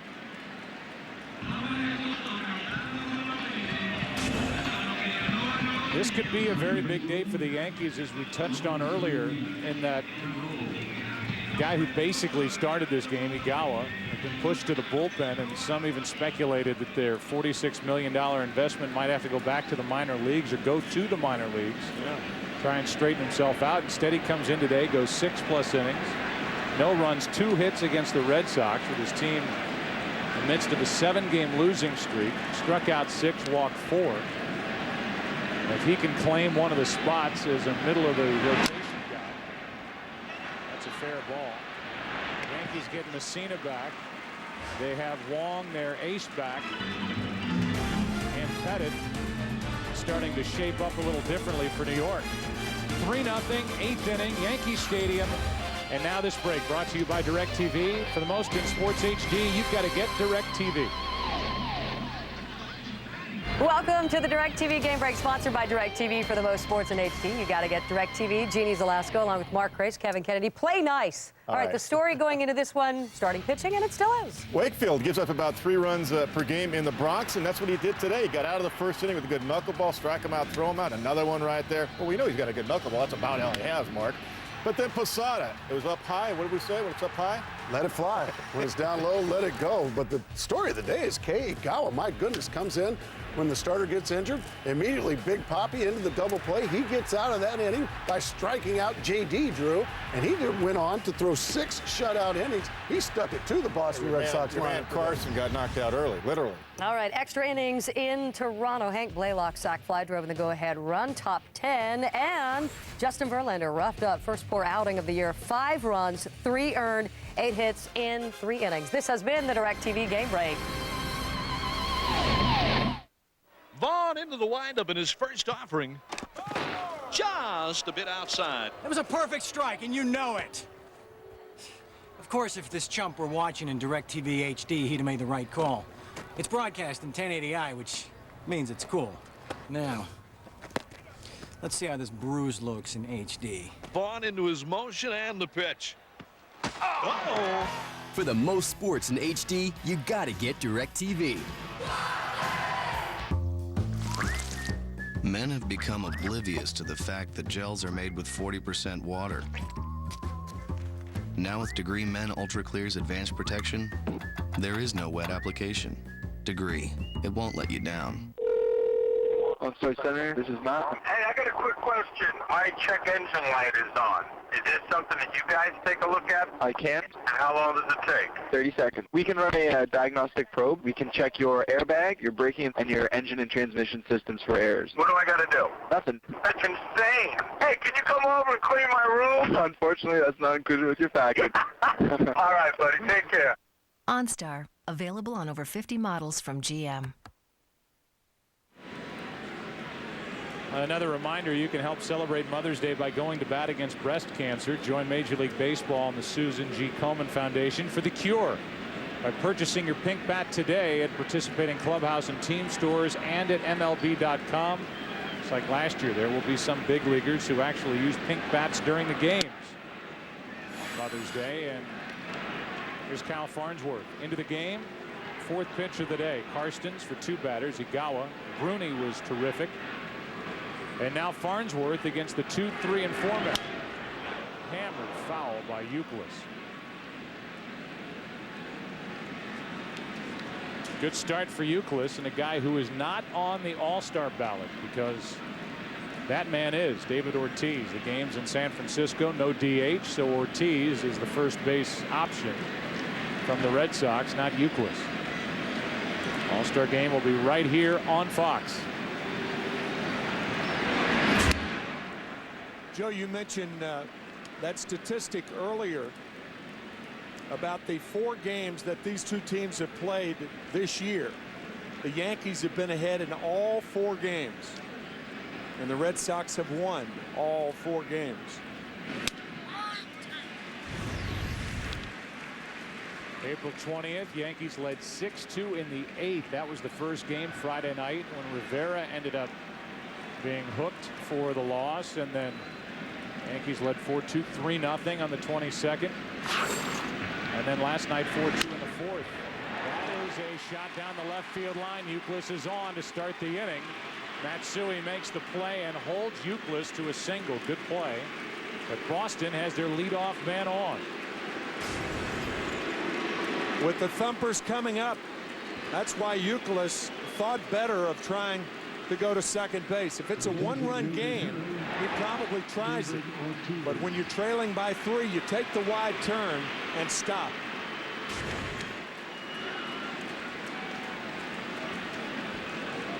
Here is Ortiz. David against Igawa, bounced into 2 double plays and fouled out. All 6 of his home runs have been against right-handed pitchers this season. Kind of a feeble swing by Ortiz. Strike 1. Here's a situation where with Kevin Youkilis, average speed at best at first base, you've got Ortiz up, a pull hitter, ball down and in. He could pull the ball down the line. I think Mankiewicz should be way behind Kevin Youkilis. You got a 3-run lead. Instead of here, Mankiewicz should be about 4 feet behind him. There's really no sense in holding him on in this situation. On top of that, Youkilis, first of all, he wouldn't run anyway. That's right. He doesn't run. Right. And you have got a left-handed batter at the plate. Yeah. Guy who is lethal on the ball down and in, but Joe Torre elects to hold him on.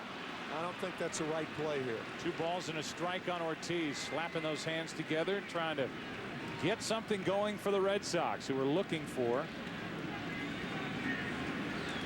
their 5th win this season against New York.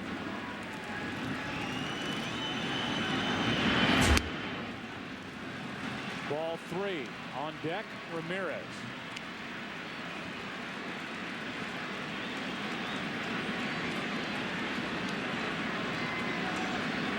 Veritek has moved from the bullpen to the dugout. 3 balls and a strike on Ortiz. A walk follows the hit, and the tying run will come up for the Red Sox. 2 on, nobody out, and more frustration for the Yankees with Farnsworth, who was signed to a big deal prior to last year. He's got great stuff, but a guy who has struggled from time to time, and now Farnsworth walks off the mound and doesn't realize Guidry's behind him. Nobody is up for the Yankees in their bullpen, and the tying run, Manny Ramirez, will walk in.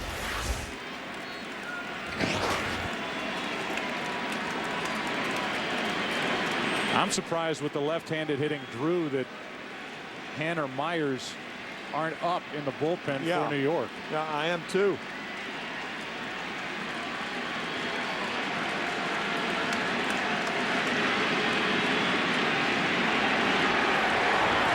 Instead, it's empty, and right now it's Farnsworth and Manny Ramirez. Strike 1. 97 from Kyle Farnsworth.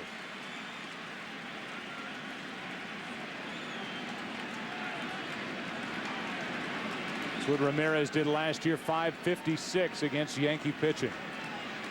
Last 31 games against New York, 14 home runs.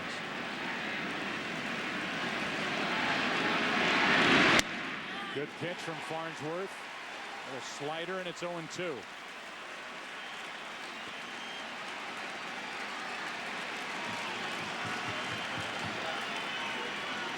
Ramirez so far this season is hitting .278 against the Yankees, and Posada goes out and talks to Farnsworth.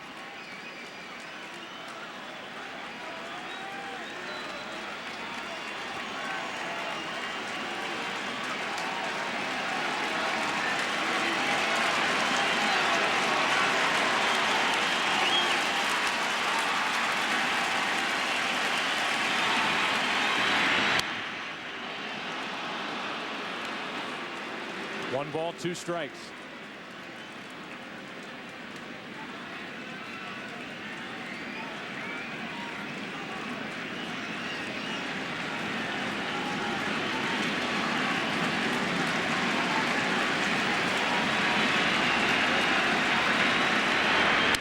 Got him looking, 1 away.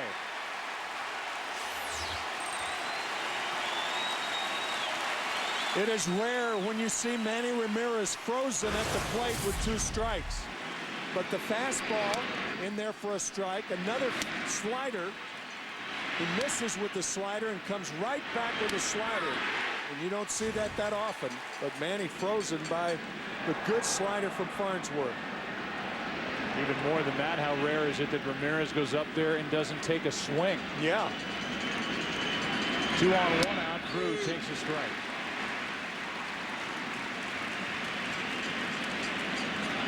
JD has struck out twice, grounded out. Plenty of power. He's hit 2 home runs since joining Boston after opting out of his deal with the Dodgers over the offseason. Broken bat. Out at second and no chance to turn 2. Not hard hit. First and third, 2 away. That's one of those situations where Derek Jeter, because Youkilis held up like he did, you could throw the ball to Cano and have Cano go to third. Watch Youkilis holding up. The play really is to third base, but it's such an unusual play that Cano understandably is not looking there. But Youkilis had to hold up so much. But if Rodriguez is on at third, possibly there could have been a play on Youkilis. Now it's first and third for Lowell.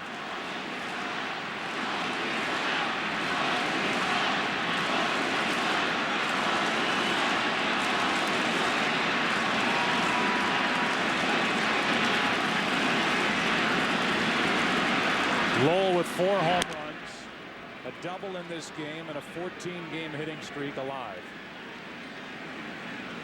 He's committed 2 errors in this game, but he is off to a good start with a bat. Came up with the Yankees. Made his name with the Marlins. Slider for a strike.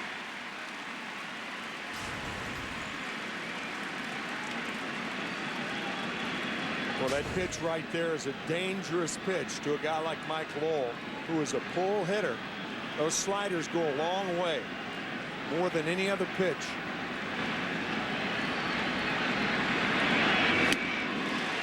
Another strike 2.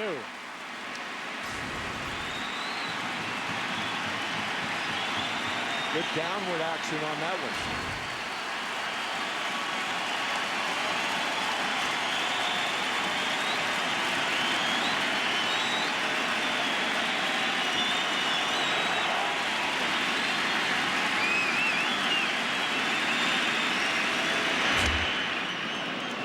Ball 1.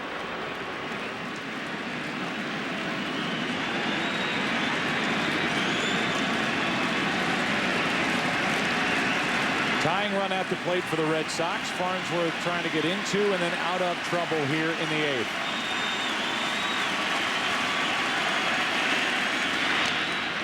Nicely played by Posada. 2-2. He's really improved his work behind the plate, and recently he's done a lot of work with Tony Pena, who's the first base coach, and obviously a long time upper echelon big league catcher with the Pirates and Cardinals. Yeah, hiring Tony Pena has paid big dividends for Posada and the Yankees. Little flare for a base hit. Red Sox are on the board. It's 3-1, and now the tying runs are on as Lowell gets the 2-out RBI hit. That's a great approach right there. After all those sliders to Mike Lowell, Farnsworth tries to come inside to Lowell. He fights it off into right field for a hit.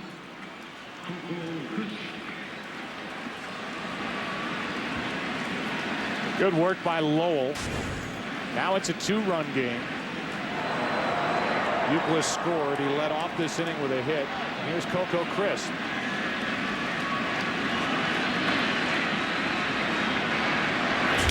Strike 1 on the outside corner. Varitek has come into the on-deck circle with Mirabelli's spot next.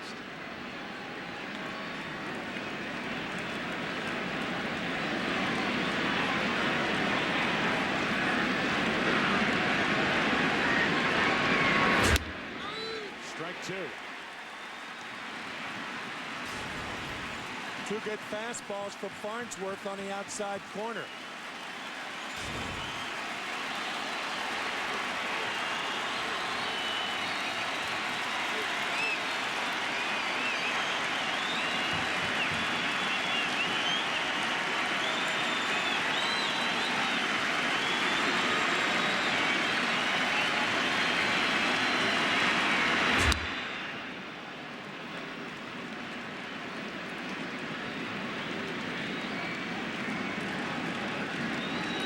Crisp came in having hit .400 over his last 7 games. Got off to a very poor start beginning of the year.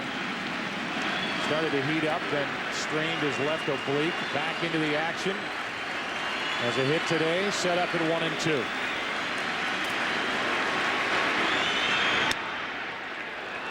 Two and two. The Yankees and Farnsworth do not want to see Varitek step to the plate here in the 8th inning.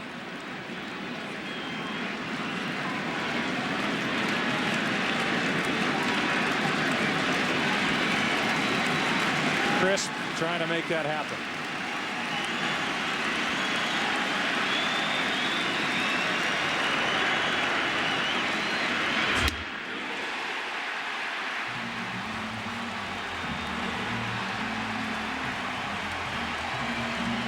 Crisp struck out looking, fired down his bat, his helmet, and Fleming kicked him out of the game.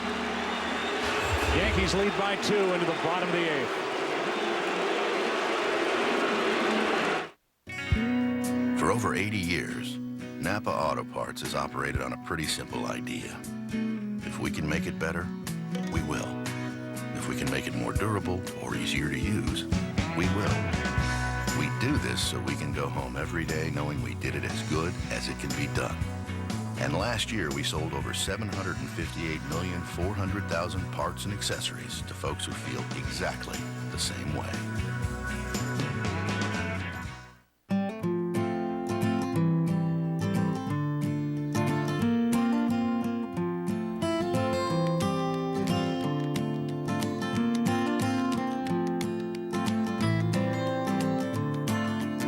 Here's to the light beer that wins award after award, year after year.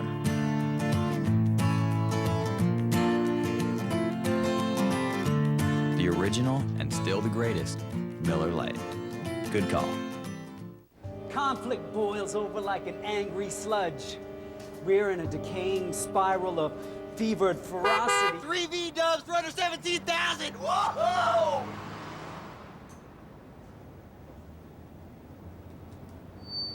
Hope springs.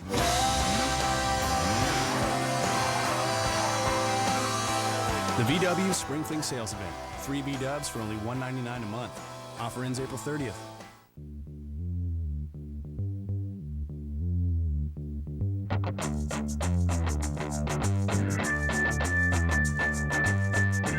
There's a moment at night when all you want is fourth meal. Melty, crunchy, spicy, and grilled.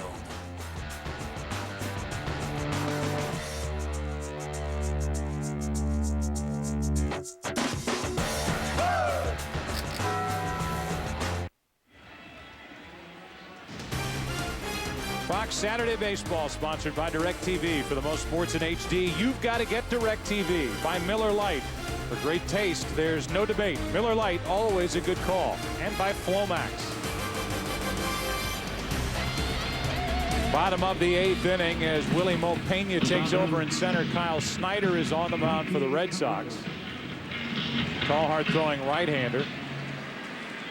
Pena in center because Coco Crisp was ejected by Bruce Fleming for his display at the plate after the strikeout. Hey, in fairness to Coco Crisp, those pitches, all 3 of them were in within a radius of about 2 inches. They were very, very close. The problem was they were all fastballs away, the strikes to Crisp in that at bat. And the last one appeared to be a little bit more off the plate than the first 2 strikes. Snyder is the 4th pitcher of the day for the Red Sox. And on a breaking ball, he gets Cabrera to hit it to center for Willie Mopena, 1 out. Let's take a look at the sequence of the pitches to Coco Crisp. First pitch, fastball, strike. Second pitch, same pitch. Third pitch is high. The 4th pitch is outside. Now look at the 2-2 pitch. In fairness to Crisp, it was farther outside than the other 2. I would agree with that. Farnsworth firing his glove down in the dugout after allowing 1 run, 2 hits and a walk. After the strikeout, Crisp did this. And that's, say what you want about the pitch, but there's no doubt that Crisp, when that happened, was out of the game. Right. Francona came out and talked with Bruce Fleming, but knew that that bit of action by Coco Crisp was going to get him ejected. 1-1 is the count on Johnny Damon. 1 out, nobody on. 2-run game. Arabelli has had a long day back there, catching Wakefield and catching foul tips. This one, I believe, against the ankle. No, the left shin guard at the knee, and it may have nicked his right hand too.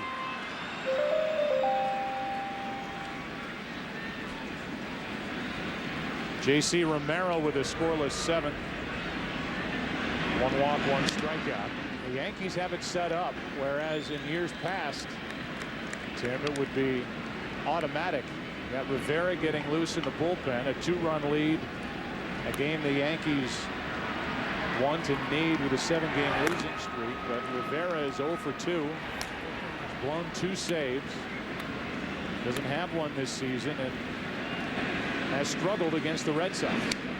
Good pitch from Snyder, 2 out.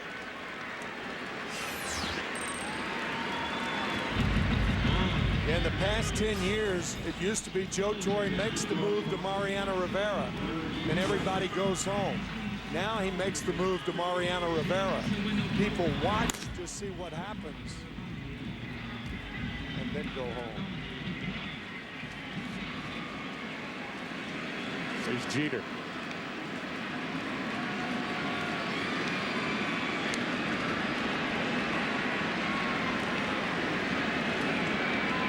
Jeter's been on base 4 times, 2 singles. He's reached on 2 errors by Lowell at 3rd.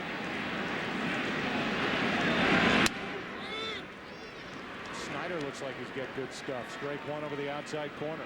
Kyle Snyder deserving a lot of credit, coming back from multiple injuries during the offseason, and he is a practitioner of yoga in his hometown of Sarasota. His dad a doctor down there.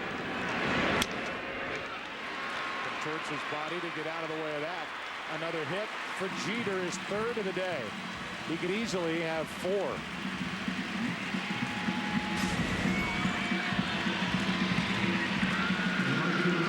Off the end of the bat, Snyder can't make the play, and neither can Lugo. Now Abreu is 0 for 2 plus 2 walks. Joe, I really think that baseball should adopt something like yoga to prevent all the hamstring injuries that are occurring on a basis that's frightening. All this high-priced talent. You never see pulled hamstrings, or you rarely see them in basketball. In baseball, because of the very nature of the game, the stopping and starting, the remaining sedentary for a long period of time, and then the sudden burst of speed. It's an unusual sport that requires unusual conditioning, and I think yoga or something like that would be helpful to a number of players. Down and away, ball 1 to Abreu. Abreu trying to extend this inning for Rodriguez. Mariano Rivera getting loose in the bullpen. Rivera has blown 7 save chances against the Red Sox since the 2004 All-Star break. That includes in that 2004 postseason. When the Red Sox came back.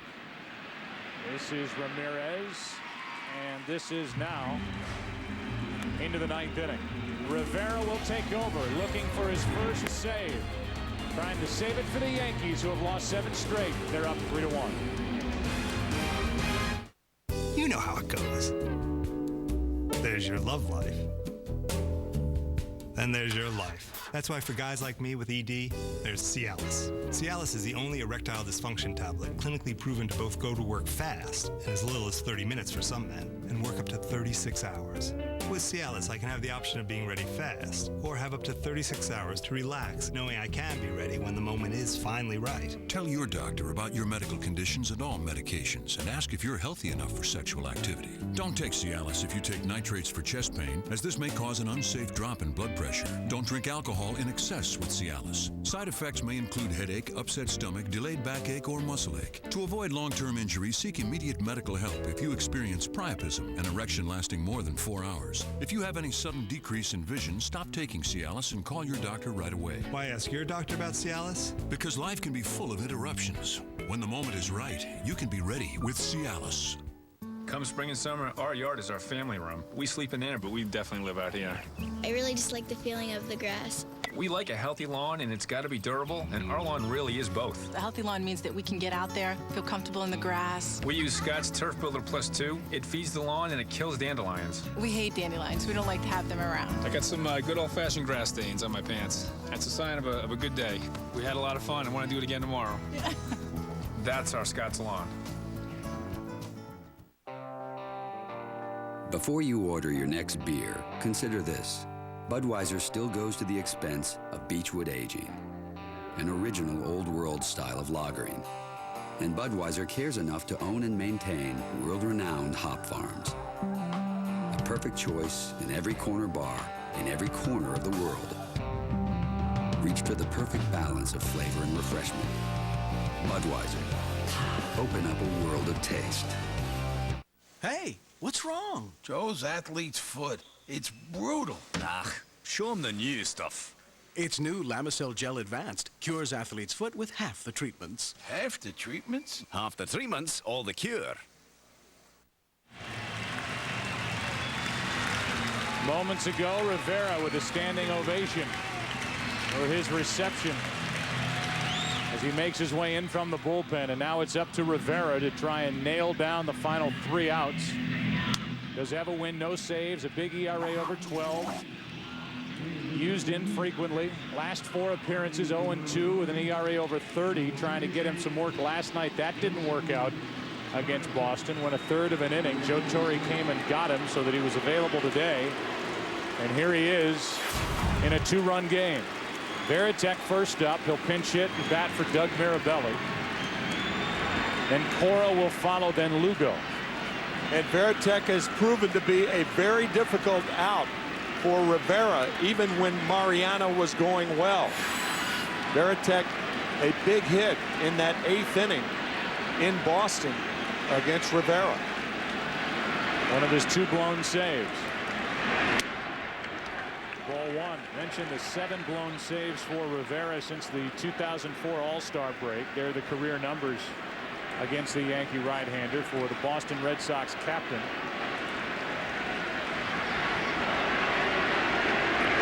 Strike 1. Since the All-Star break in 04, Rivera has a 4.65 ERA against Boston and a 1.80 ERA against all other teams.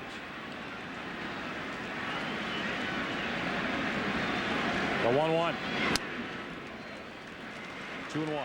And Rivera's success has always been measured by how many bats he breaks. And this year, the bat breaking has been way down.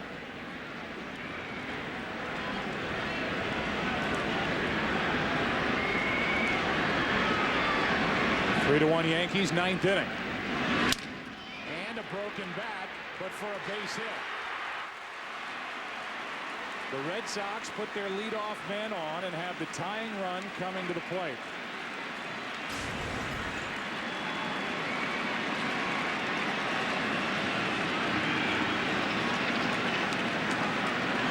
Veritek did break the bat, but the ball found the hole. Veritek 3 for his last 3 against Rivera, and now Cora, who basically won the game for the Red Sox last Friday night with a hit off Rivera, takes a ball. A hit by Alex Cora gave the Red Sox the lead with a head of Jeter, who was drawn in at short. The game started by Andy Pettitte. 1-0 pitch. Good rip by Cora. 1 ball, 1 strike. The Red Sox really like Alex Cora. They're giving Dustin Pedroia as much time as they can to get settled in at second base, but if they decide to go the other direction, they're excited with the way Cora has been swinging the bat. 1-2.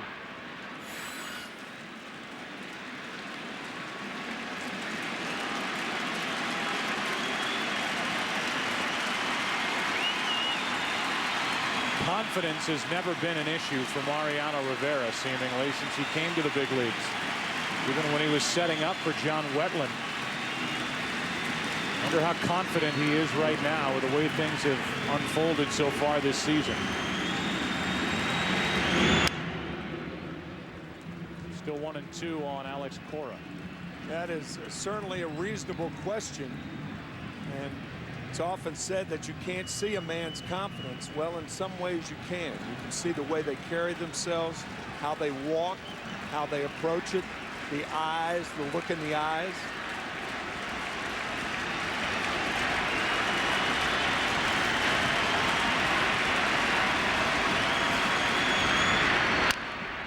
Back to Rivera. Out at second, no chance at first. 1 on, 1 out.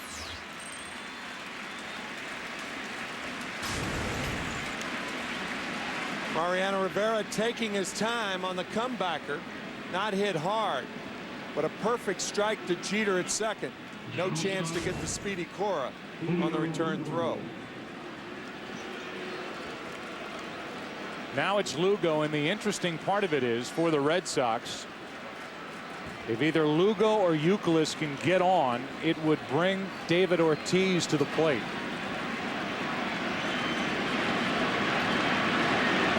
Runner at first, 1 away. Strike 1.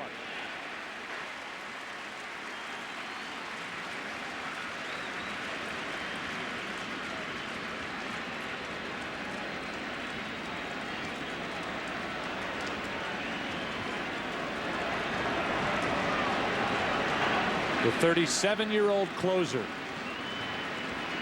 Rivera, ties up Lugo.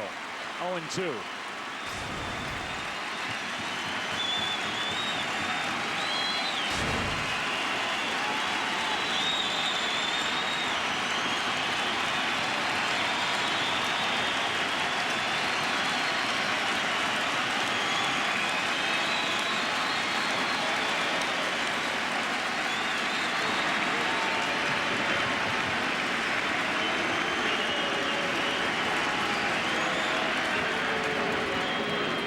Posada will go out and talk.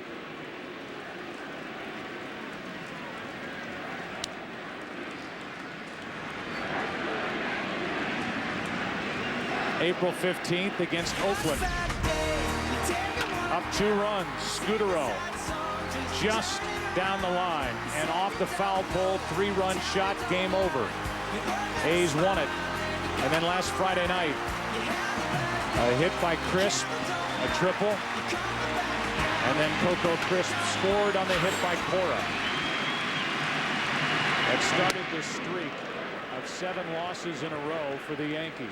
And Rivera overthrowing there, missed high, ball 1.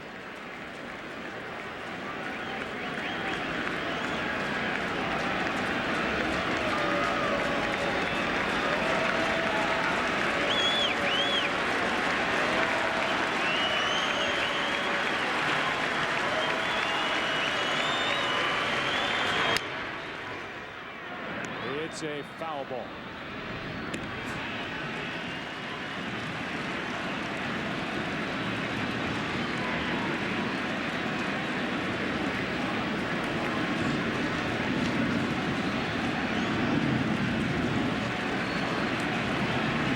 When Rivera is right, he's easier from the right side, if easier is the word. Reason for that cutter goes toward the fat part of the bat.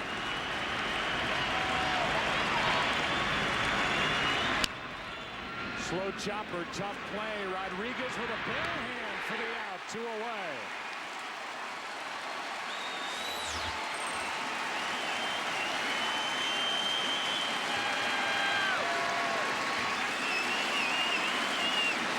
Now, this is a terrific play by Alex Rodriguez, who is deep at third. Now, Lugo doesn't get out of the box quickly, but a bare hand pickup to get the speedy Lugo.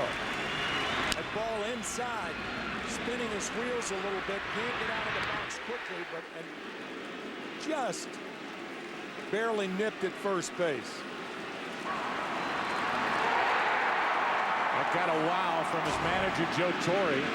And it brings in Euclid with 2 out.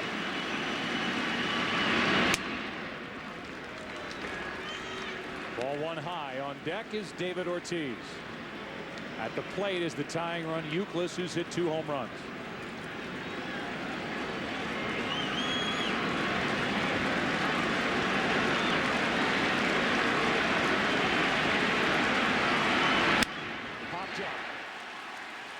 On the infield for Cano. The Yankee losing streak is over.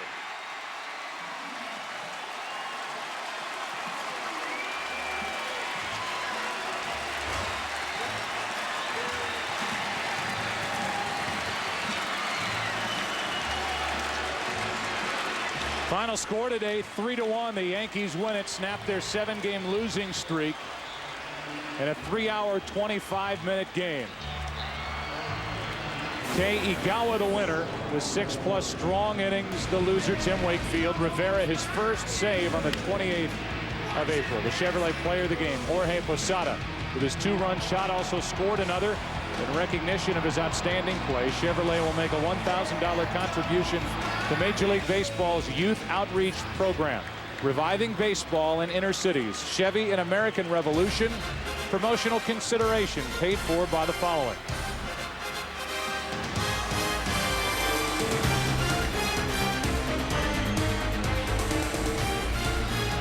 Do not forget, as we say goodbye, next week on Fox Saturday Baseball, the Mariners are here to take on New York in high definition or other regional action.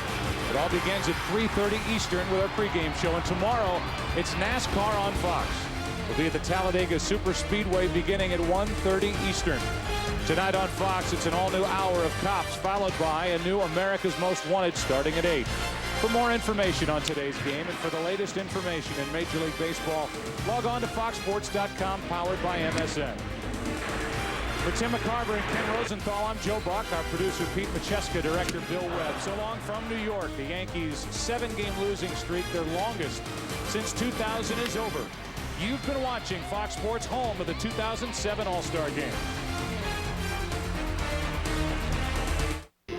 America's grand game is on Fox. 2 of baseball's superstars take center stage. The unstoppable Alex Rodriguez fuels the Bronx Bombers against Ichiro and the Mariners. Next week on Fox Saturday Baseball. Check local listings.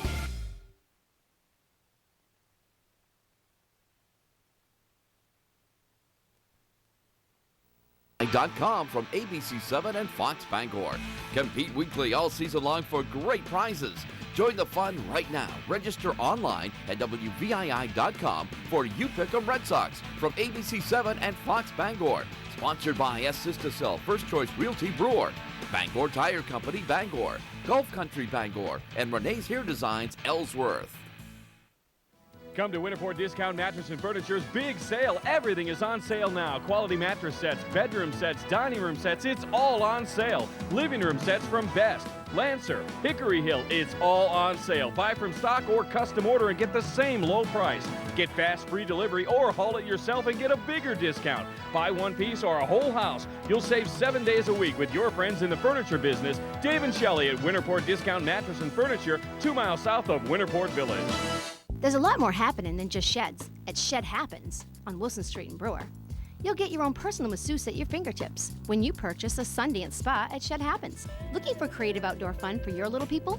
Check out the fantastic selection of castles, swing sets, playhouses, or maybe even a pirate ship adventure playland. Welcome in spring with one of our breathtaking gazebos, or organize your space and spring clean with the purchase of a new shed. Shed Happens, located at 505 Wilson Street in Brewer, where there's a lot more happening than just sheds. Now at Edge Video, all DVD rentals are 99 cents. New releases, 99 cents. Classic favorites, 99 cents. Even the Area 51 movies are 99 cents. Edge Video with 2 locations, Brewer Shopping Center and downtown Bangor. So if you want something different, you've got to go to the Edge.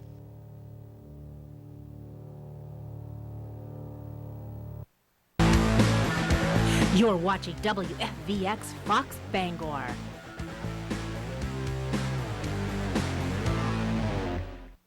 We now join our scheduled programming in progress. You being charged for internet service? I don't know, maybe $24. $23.90. What are you being charged for internet service? $10.95. $10.95. Millions are discovering the real value of People PC Online. Go to peoplepc.com now to try us free for 30 days. You get unlimited internet access for only $10.95 a month. People PC Online has a smart dialer with more local access numbers than AOL for faster, more reliable connections. You even get security tools to help protect you from spam, pop-ups, and email viruses. And you can continue to use your favorite instant messenger. Compare us side by side with your current ISP. Go to peoplepc.com now and start saving today. So the next time you're asked how much you pay, proudly declare $10.95. Go online or call 1-800-748-0493. People PC Online, a better way to internet. Easy Off BAM Power Cleaner has the power to remove stains like soap scum. To remove soap scum. Just spray and wipe wherever there's soap scum. To remove soap scum. Better than scrubbing bubbles. Better than scrubbing bubbles. Bam, bam. Tiles, tubs, shower doors, sinks. Bam, bam. Tiles, tubs, shower doors, sinks. It even has the power to remove lime scale. The power has the power to remove lime scale. Just spray it on and look at that shine. Look at that shine. Easy off, easy off, easy off. Bam! And you're done. You ever think you might have worms? If your computer is slowing down or crashing or just acting weird. E-acceleration with the full power of Stop Sign can make it like new again. Stop Sign gives you virus protection second to none. With a spam blocker and spyware remover. Pop-up blocker. And the Stop Sign firewall for all the protection you'll ever need. Guaranteed. You may be infected and not even know it. Go to StopSign.com for a free virus scan now. Stuffed French toast treasures at IHOP. Delectable cherry vanilla, banana with caramel sauce, or scrumptious strawberry. Come hungry, leave happy. Cracking the code. Looks like you're making a comparison. I am, but comparing auto insurance prices at Esurance is a lot easier. How easy? Get your quote from Esurance. You can compare rates instantly online, and we'll help you buy the policy right away. Even if the policy's not from Esurance? Yep, whichever policy is priced right for you. Beautiful. Esurance could be all you need. Take a fresh look at your auto insurance. Compare and save on auto insurance. Visit esurance.com today. Oh, what a perfect day. Oh no, nasal allergy congestion strikes again. It's everywhere, outside and in. Prescription Nasonex helps relieve congestion and other nasal allergy symptoms. Maybe that's why 6 million people used Nasonex last year. Side effects were generally mild and included headache, viral infection, sore throat, nosebleeds, and coughing. For congestion and other nasal allergy symptoms, ask your doctor about Nasonex. Hey, it's our friend Bob. Looks like Bob continues to enjoy the big lift he gets from Enzyte and natural nail enhancement.